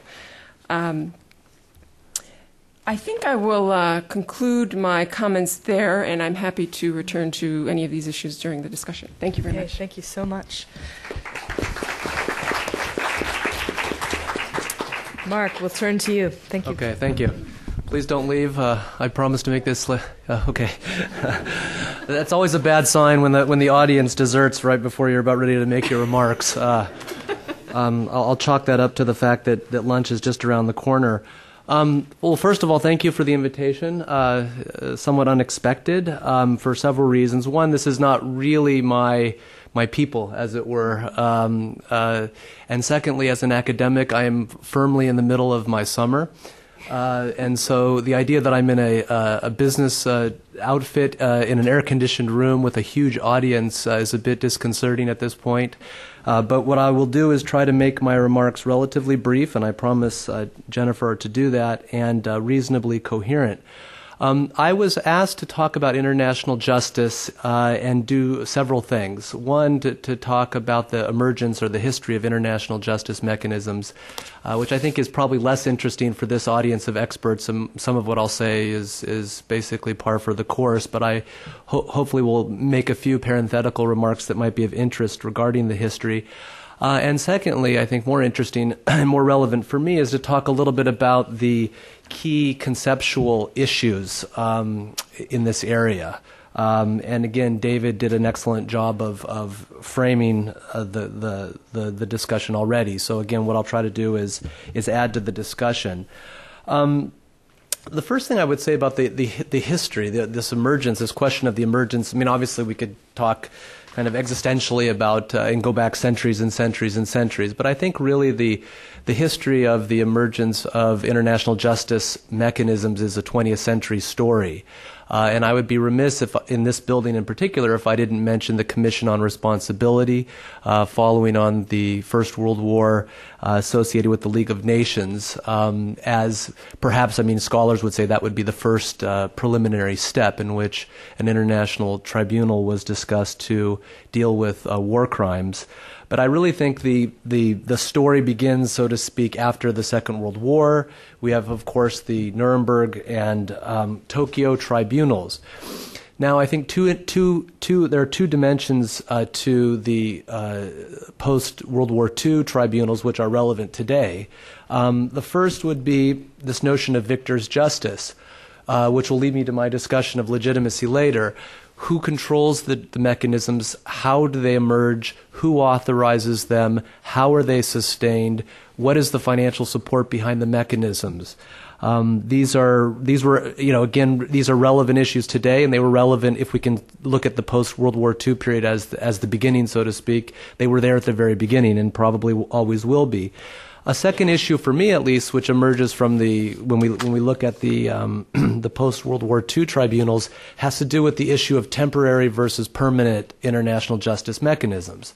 Now, there are a whole range of issues which come from temporary, transitional type of international justice mechanisms, and I don't think all of the characteristics or issues are necessarily bad. I think there's a lot to be said for transitional and temporary tribunals. On the other hand, permanent tribunals, as we'll see with the ICC, the sense is that there's a certain kind of detachment from the conflict that leads to the invocation of the tribunal itself. And in the area of human rights and humanitarian law, there's a sense that a permanent international tribunal is really a tribunal for humanity, for the world itself, a tribunal in which the particular human victims in a conflict whose human rights, which are shared by all people around the world according to international law, are violated in that particular way, and yet the interests, the values that are being protected in a way transcend the conflict itself. So this is something which I think has a lot to speak for the establishment of permanent tribunals, and yet just at the moment in which these tribunals, at least the temporary ones, and the idea that had its origin in World War I was able to crystallize after World War II, we have the emergence of a global logic of power relations which prevented the establishment of the kind of permanent criminal international justice mechanisms which we would see much later. And of course I'm speaking here of I'll sound like a realist, which again in this building is probably not so much of a problem, but we have the emergence of that bipolar Cold War world, which constrained the emergence of the kind of tribunals which we would see later, even as you have a corpus of international law institutions incrementally developing. But their effectiveness obviously was dramatically limited. Now, notice I didn't say anything here about the International Court of Justice, which, of course, was established in that post-World War II period. And I think, as David has rightly said, there's a reason we don't talk at great length about the International Court of Justice. And I think in terms of the compromises that are endemic to the United Nations itself, that is the first and foremost of which, for me as a scholar of human rights, is the desire to instantiate a normative framework which transcends the nation state, and embedding that framework in a fundamentally Westphalian international system, which limits the effectiveness of those transcendent transnational aspirations. And I think the International Court of Justice is a perfect example of that. And again, I'm not a scholar of the ICJ, but I would point to, for example, the veto power that the Security Council has on judgments of the International Court of Justice as one of many factors that limit its effectiveness. So the point about the Cold War as this vast expanse of realpolitik, which prevented the creation of a true international justice framework, remains true even with the International Court of Justice. Okay, very quickly in terms of this story, this narrative, I think many people would point to, and I agree with this completely, the end of the Cold War as really a key event.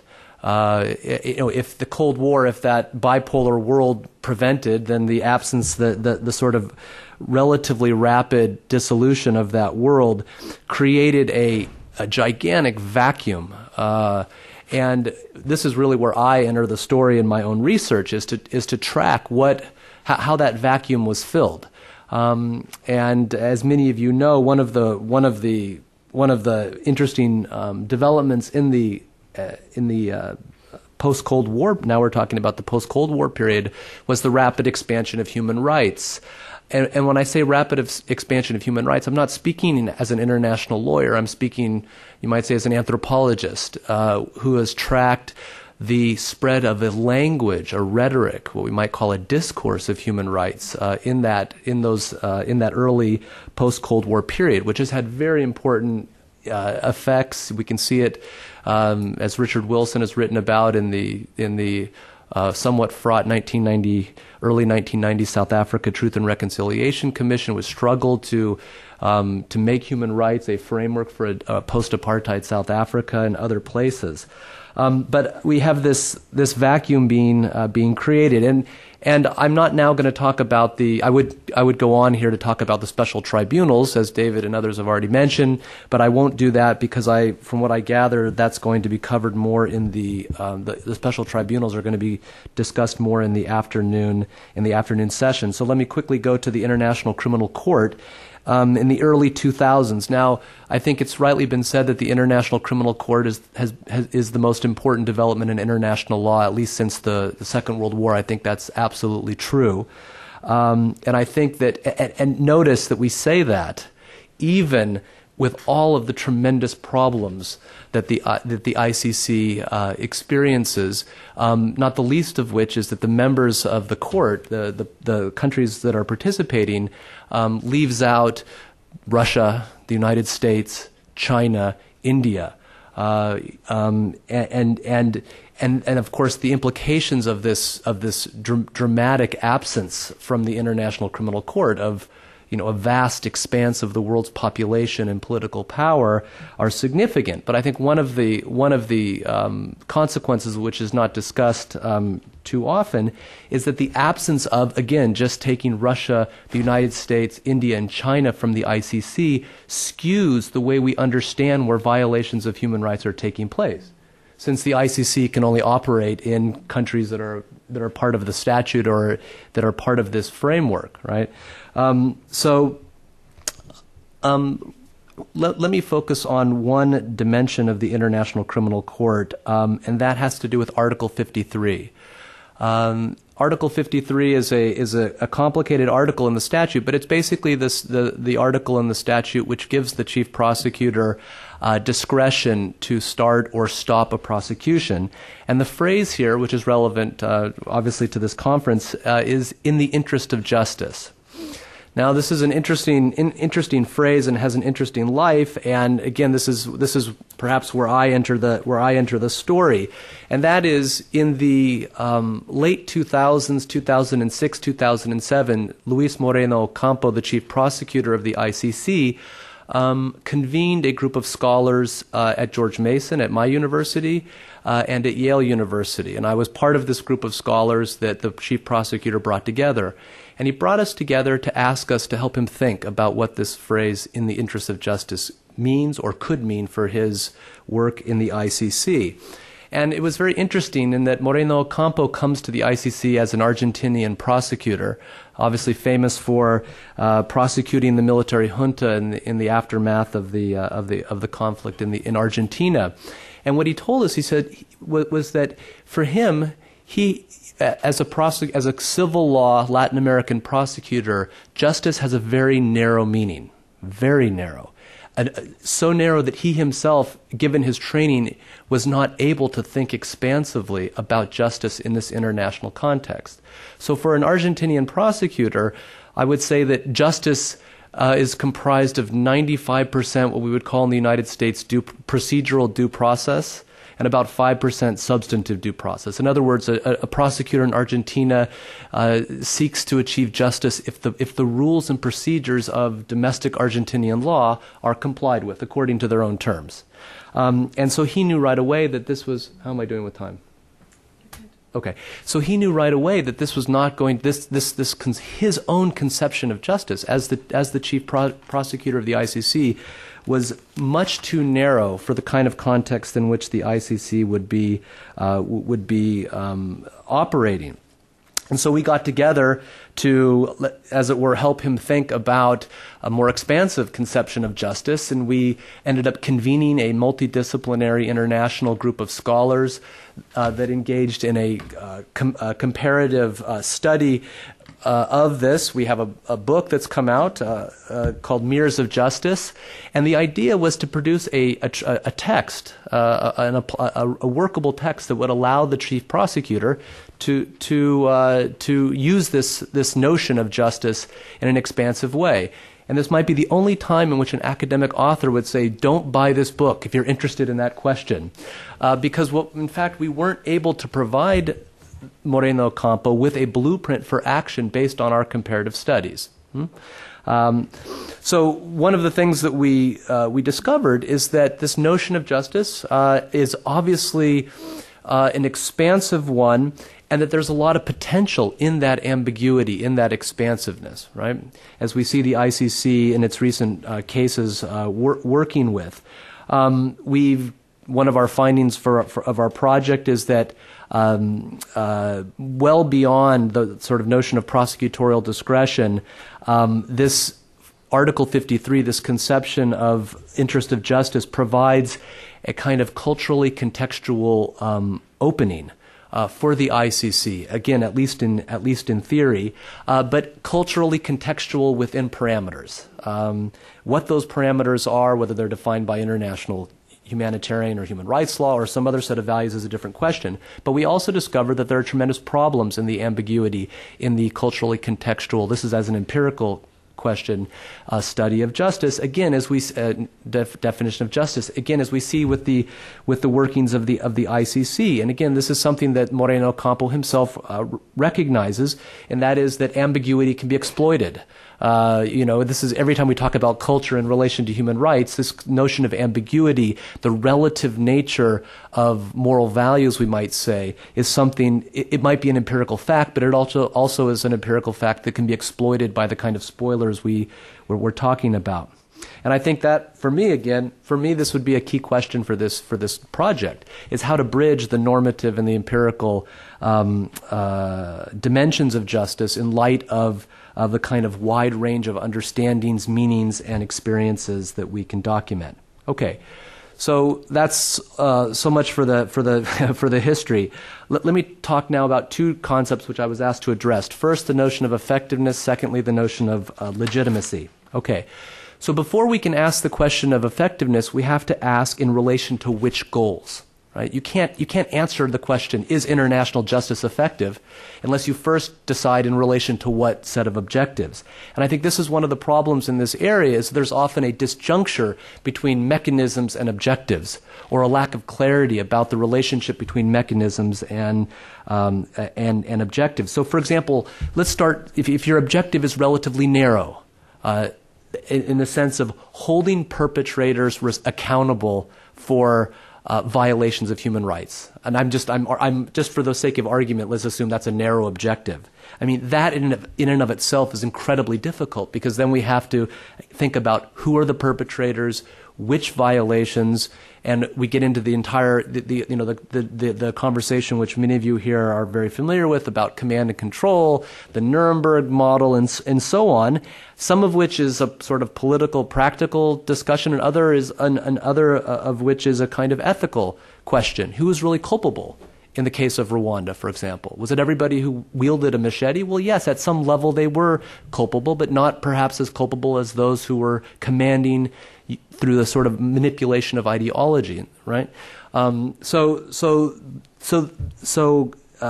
if we're asking of justice something as narrow as the holding of perpetrators accountable, we immediately run into these problems. So then when we move to the kind of questions which we really are interested in, right, which is the role that justice can play in broader processes of transformation, what we call positive peace, etc., those complexities simply magnify. And another issue with effectiveness has to do with, in other words, this notion of reconciliation and conflict resolution, those are obviously much broader than simply holding perpetrators accountable. But I want to say something very quickly about this notion of conflict resolution and post-conflict, which was in the title of this conference. I think this is a very problematic notion of post-conflict, also one that also skews our understanding of the relationship between mechanisms and outcomes. And again, I could then now go into a philosophical discussion of what it means to talk about post-conflict. But let me just give you the example of Mozambique. The director of my institute, Andrea Bartoli, played an important role in the Mozambique peace process. I mentioned Mozambique because, like South Africa, Mozambique has a symbolic function as what? As a success story. We look to Mozambique in the field as a success story and how a peace process can work. And the question we would ask ourselves yes, there's no civil war anymore in Mozambique, but is the conflict, or are the conflicts still resolved in any meaningful sense? And Andrea and I have this conversation all the time, and the answer is it depends on how you define the conflict. Again, if you define it very narrowly as the cessation of armed hostility between two opposing forces, yes, you can talk about post-conflict. But if you talk about the lack of equitable distribution of land, problems of political power, et cetera, then we might say that those same problems which were there and which fueled the civil conflict still continue. So in some sense, even Mozambique is not post-conflict. All right. So the conclusion on effectiveness and the ICC is that I would say from this book, again, this is not something that's a blueprint, would be that international justice mechanisms like the ICC are necessary but not sufficient. Second, let me just quickly conclude with finish with a few points about this notion of legitimacy. You can see this is sort of my cast of mind. Like effectiveness, there are a set of questions which we have to ask first about legitimacy before we can answer it, which is that legitimate in relation to what set of values. You cannot answer the question of legitimacy if you don't first articulate the set of values that you're going to be discussing. So are we talking about international law? Are we talking about local custom? Or are we going to have a discussion of legitimacy which talks about Rawlsian ethics and, sort of a philosophical conversation? So, for example, let me just come back to the issue, the case of the ICC and talk about legitimacy. So the ICC initiates a prosecution in a country that is a party to the statute and does so according to the ICC's own rules. If that's the case, then if we are just talking about international law, then the workings of the ICC are legitimate in those terms. That's again fairly easy to answer that question, and that would be actually very satisfying to many international lawyers. Yeah. But as they would say, is that really dispositive on the question of legitimacy? And I think most of us would answer no, in which case, again, we have to talk about what set of values. In other words, most people have a different set of values in mind, or a broader set of values that is legitimate in a political, in a cultural sense, and maybe others.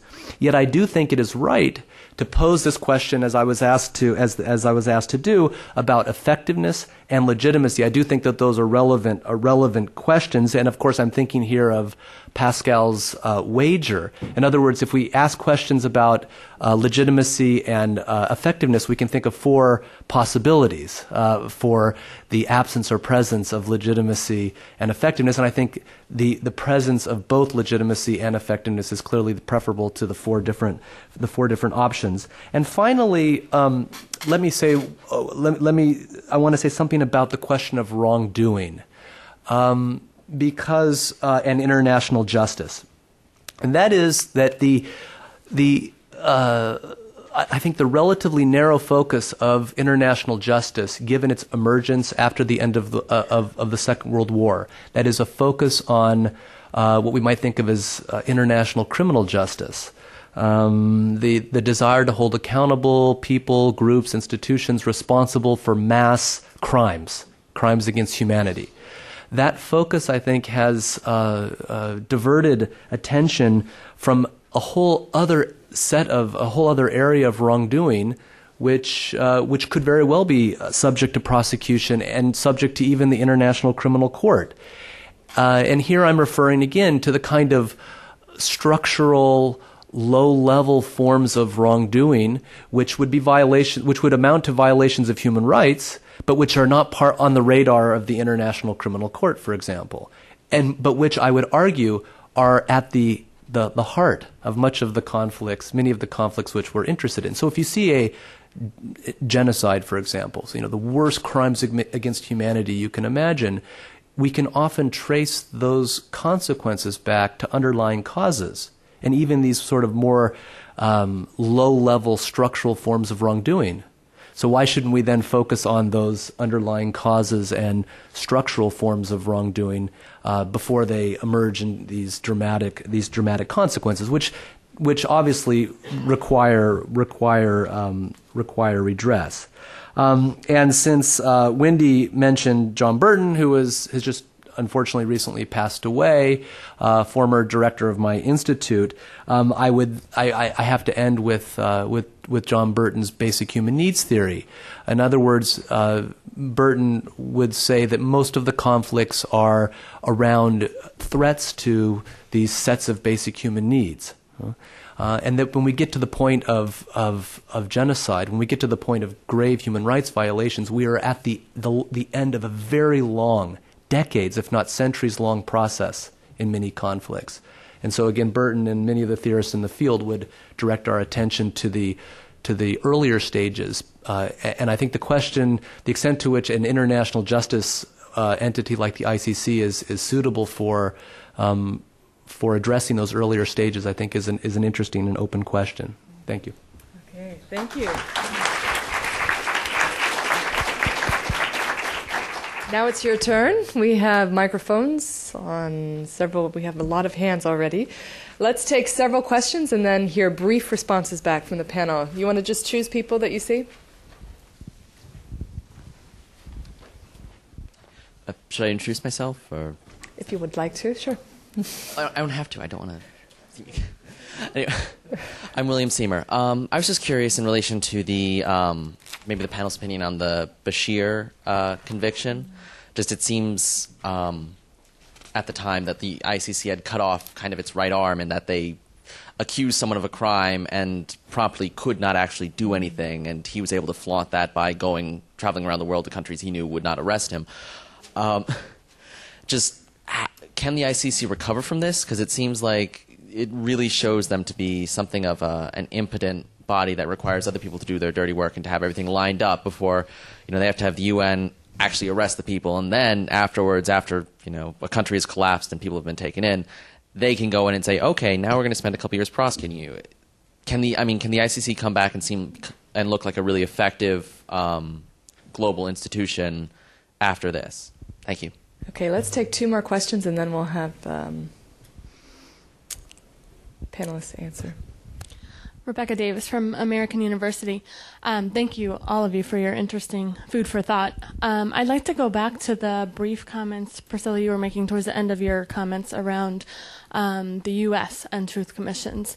And I would love to get your comments, anyone from the panel, about the possibility or the usefulness of a truth commission to look at the ongoing issues around race relations following the civil rights movement, something to look at the Deep South.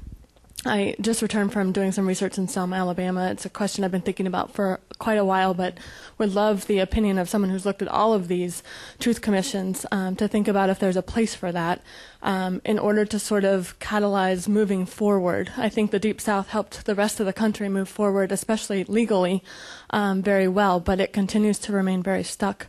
Small communities in particular are extremely segregated, and if we get to this issue of what's post-conflict and what's not, I'd love a new word for that, by the way, if you have one. I think socioeconomically, it's still very much in conflict, and would love to hear thoughts about what a truth commission might be able to do that nothing else has done so far. Okay, thank you. Let's take one on this side, right here in front of you. Yes. Super. Andrew Solomon Brookings. To anyone on the panel, maybe Priscilla, your thoughts on integrating transitional justice measures and discussions of justice and accountability in peace processes?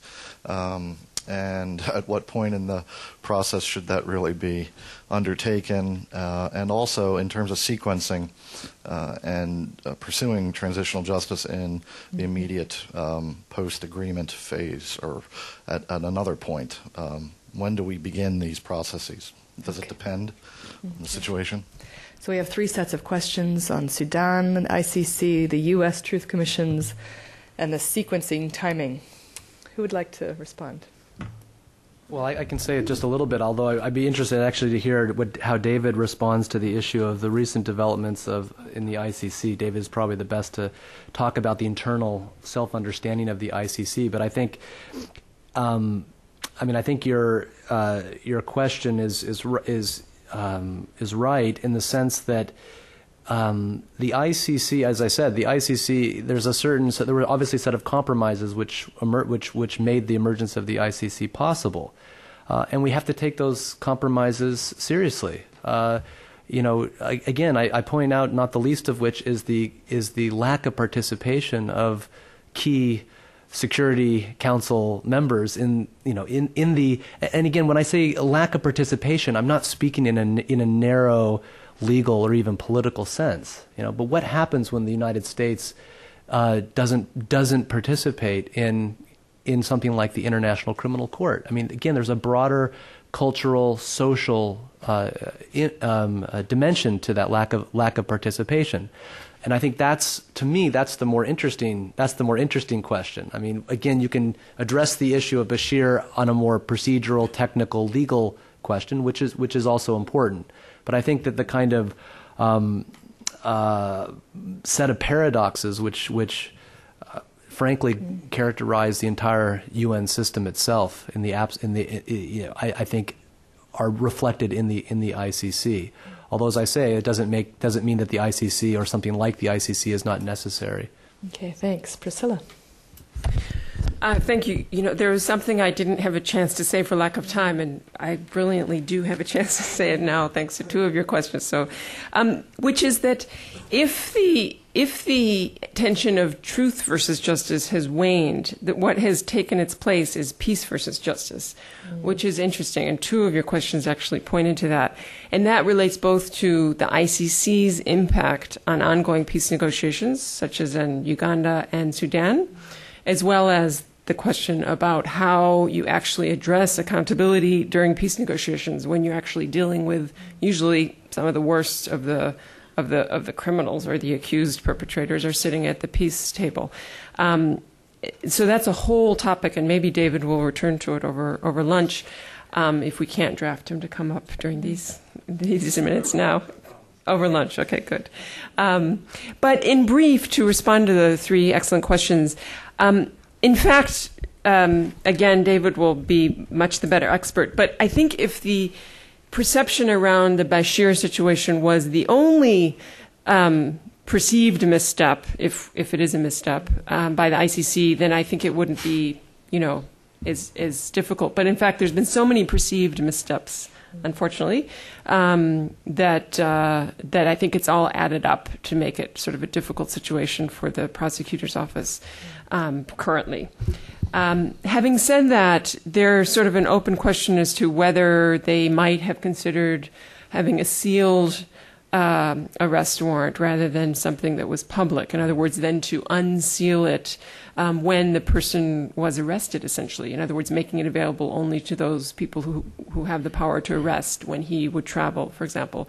That's what they did with Charles Taylor, the former president of Liberia, who was indicted by the Special Court for Sierra Leone. They unsealed an indictment against him on the very day of the opening talks of the peace talks in Ghana, which ultimately ended the civil war in Liberia. But the effect of that was that Charles Taylor, who formally presided or was one of the people in the opening ceremony, promptly got on a plane and went home in order to avoid being arrested. That's its own story. But the timing of unsealing, if one does have a sealed warrant or indictment, is very tricky. Having said that, it is restricting the movements of President Bashir. His travels are, I think, now only to non-ICC member states, although he has flirted with the idea of going to others, but has generally been told that he would risk arrest if he would go to South Africa or Uganda, for example. So I'll leave a much longer and better answer to David. The second question on how we might consider the possibility of a Truth Commission looking at race relations in the Deep South in the U.S., I think it's absolutely a very interesting idea and should be seriously explored. I mean, the one nice thing, although difficult sometimes thing about Truth Commissions is that a Truth Commission can sort of be shaped to respond to any situation. And as I said earlier, we're seeing them being put in place in many different kinds of contexts where it's not just responding to recent severe abuses, which started and stopped with a clear transition. I mean, we're seeing lots of other kinds of bodies, and I think the importance here is to steal the good ideas and then to shape it nationally or communally or however. So the idea, as I agree with you, that the race relations and the inequalities that still exist could potentially be addressed through something like this. So I would certainly vote in favor of further exploration in that area. And then the final question on peace processes and how to integrate, which is an area that I'm actually particularly interested right now in looking at the peace and justice issues. Often that is considered a question of how to handle the amnesty dilemma. Because, of course, aren't perpetrators always going to ask for an amnesty? And how could you ever come to peace without an amnesty? That's the assumption going in. But it often is not that situation. That, in fact, perpetrators are not asking for an amnesty. There's some cases where they say we would be offended by an amnesty because we didn't do anything wrong. The Indonesian military, for example, in the Aceh negotiations said, absolutely not. If you put an amnesty for us, we would never sign this. So there's very different kinds of situations.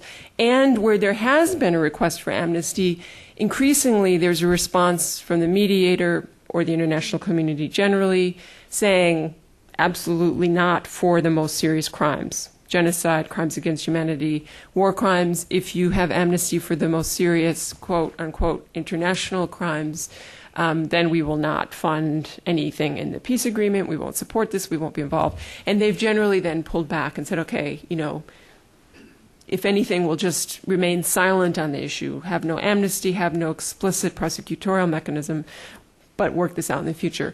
Truth commissions often have been incorporated and reparations agreements without controversy, sometimes without enough thinking about what they're actually agreeing to, but usually without too much controversy, and then the details are worked out later.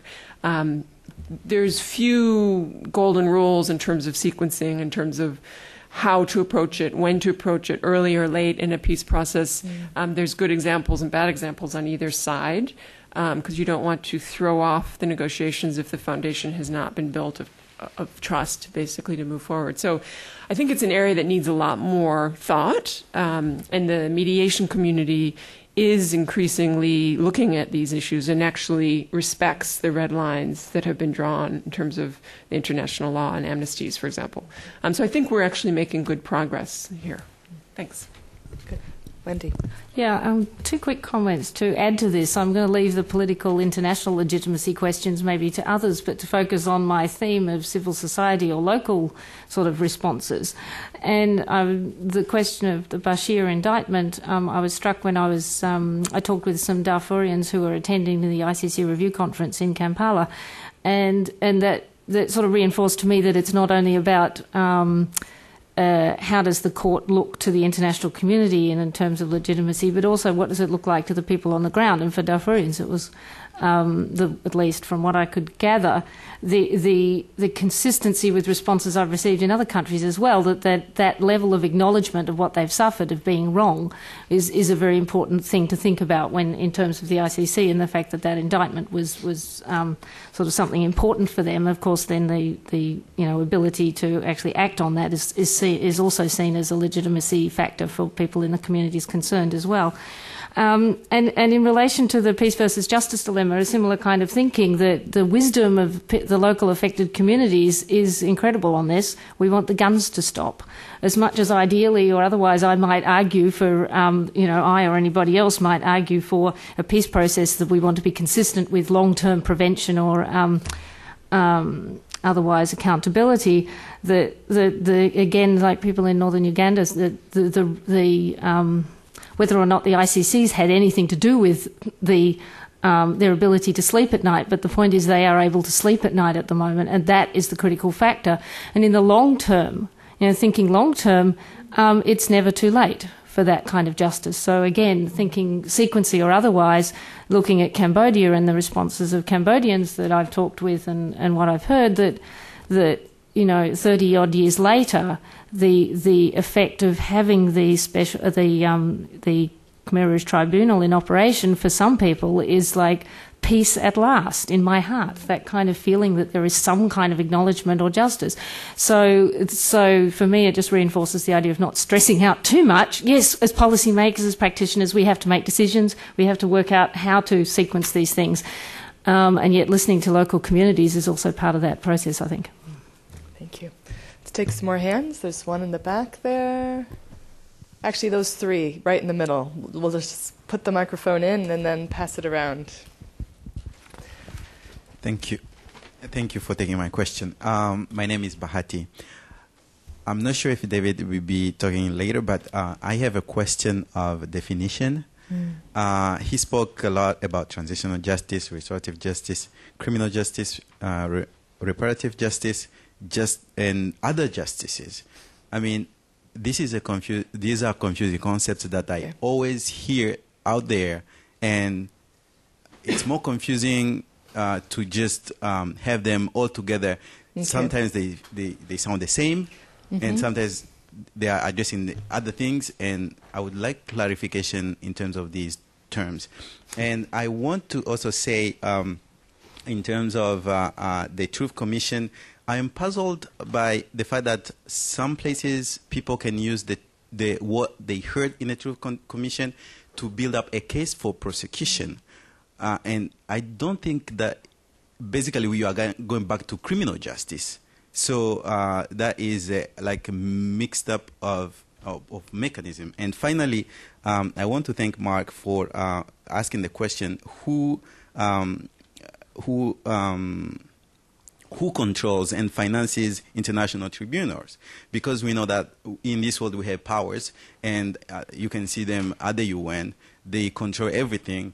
And who benefits from the results of these tribunals? And you can see, for example, in Rwanda, for example, it's a clear case. There's a lot there already. Thank you. Just pass it right beside you. Thank you. My name is Mindy Reiser from Global Peace Services USA.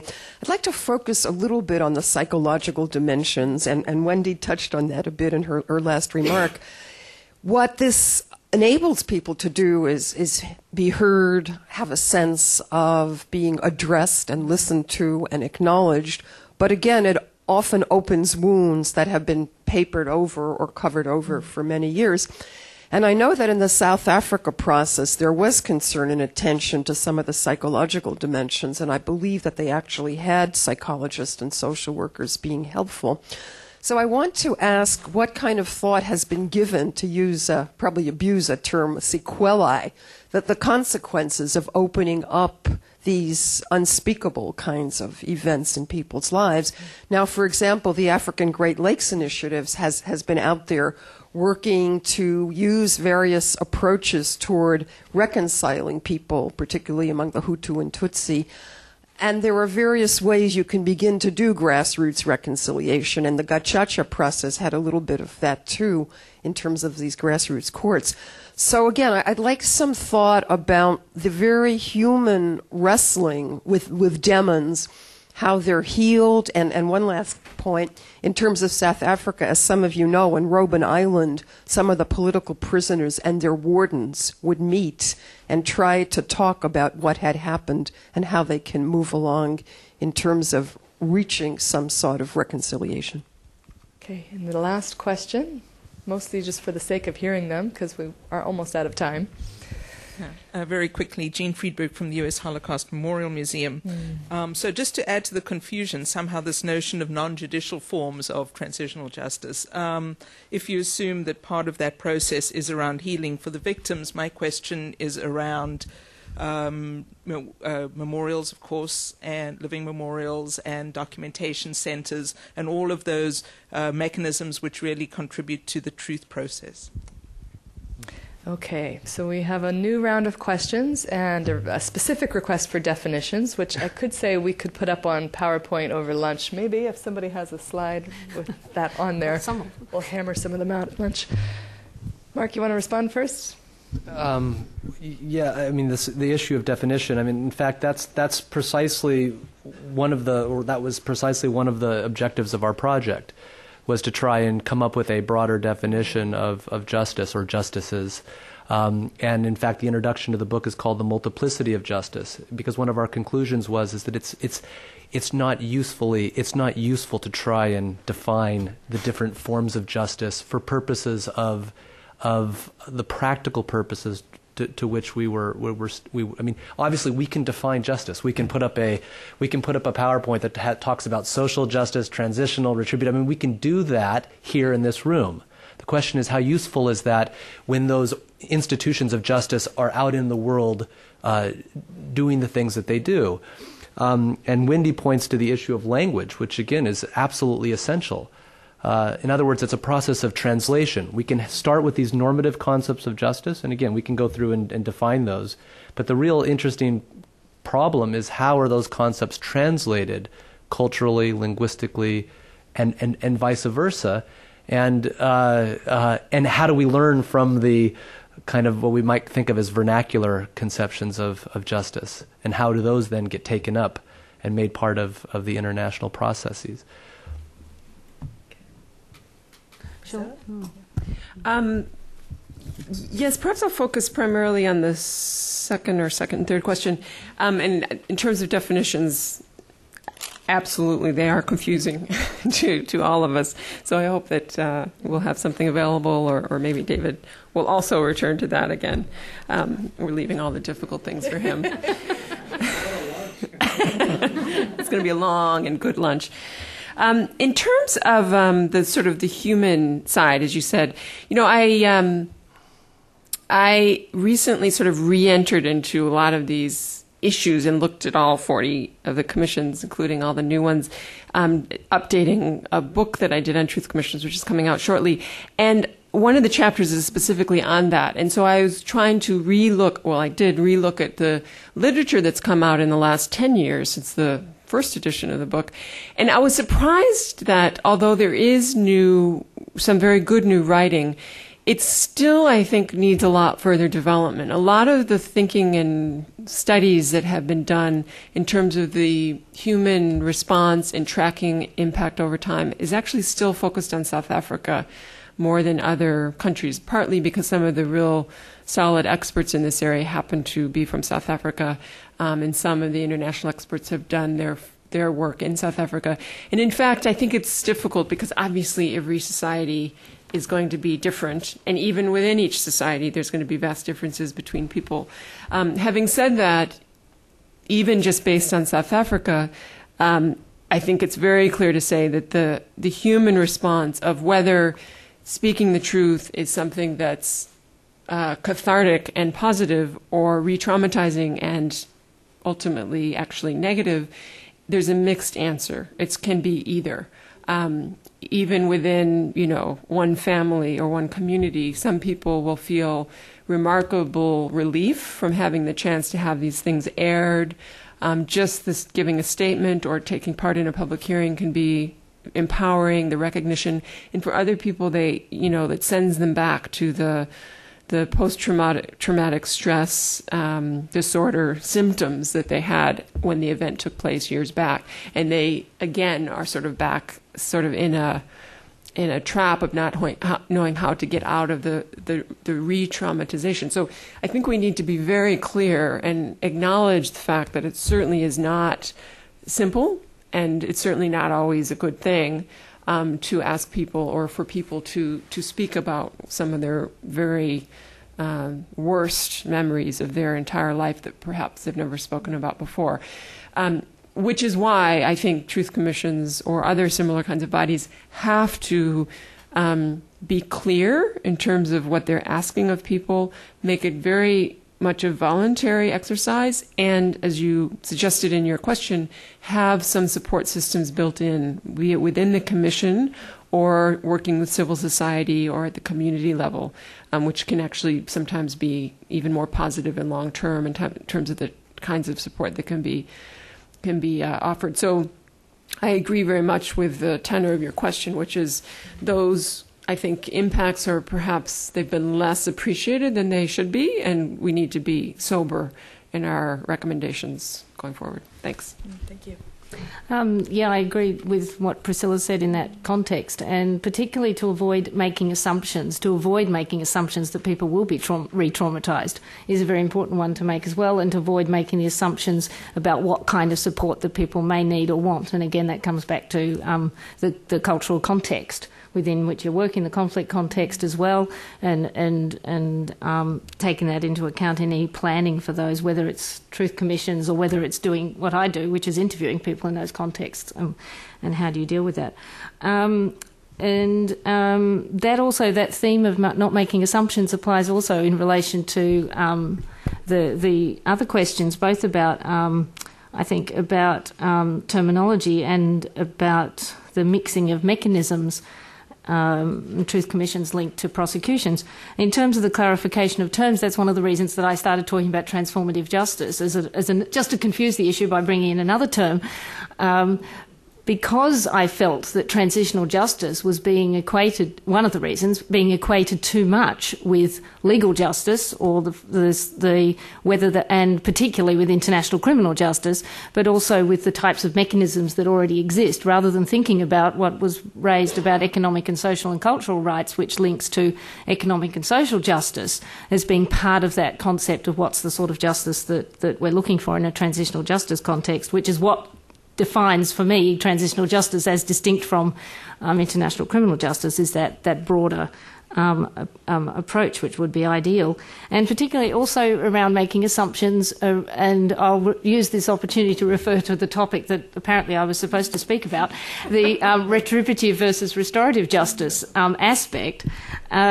I think I must have lost that email somewhere in the middle of Uganda and just decided this was going to be my topic. So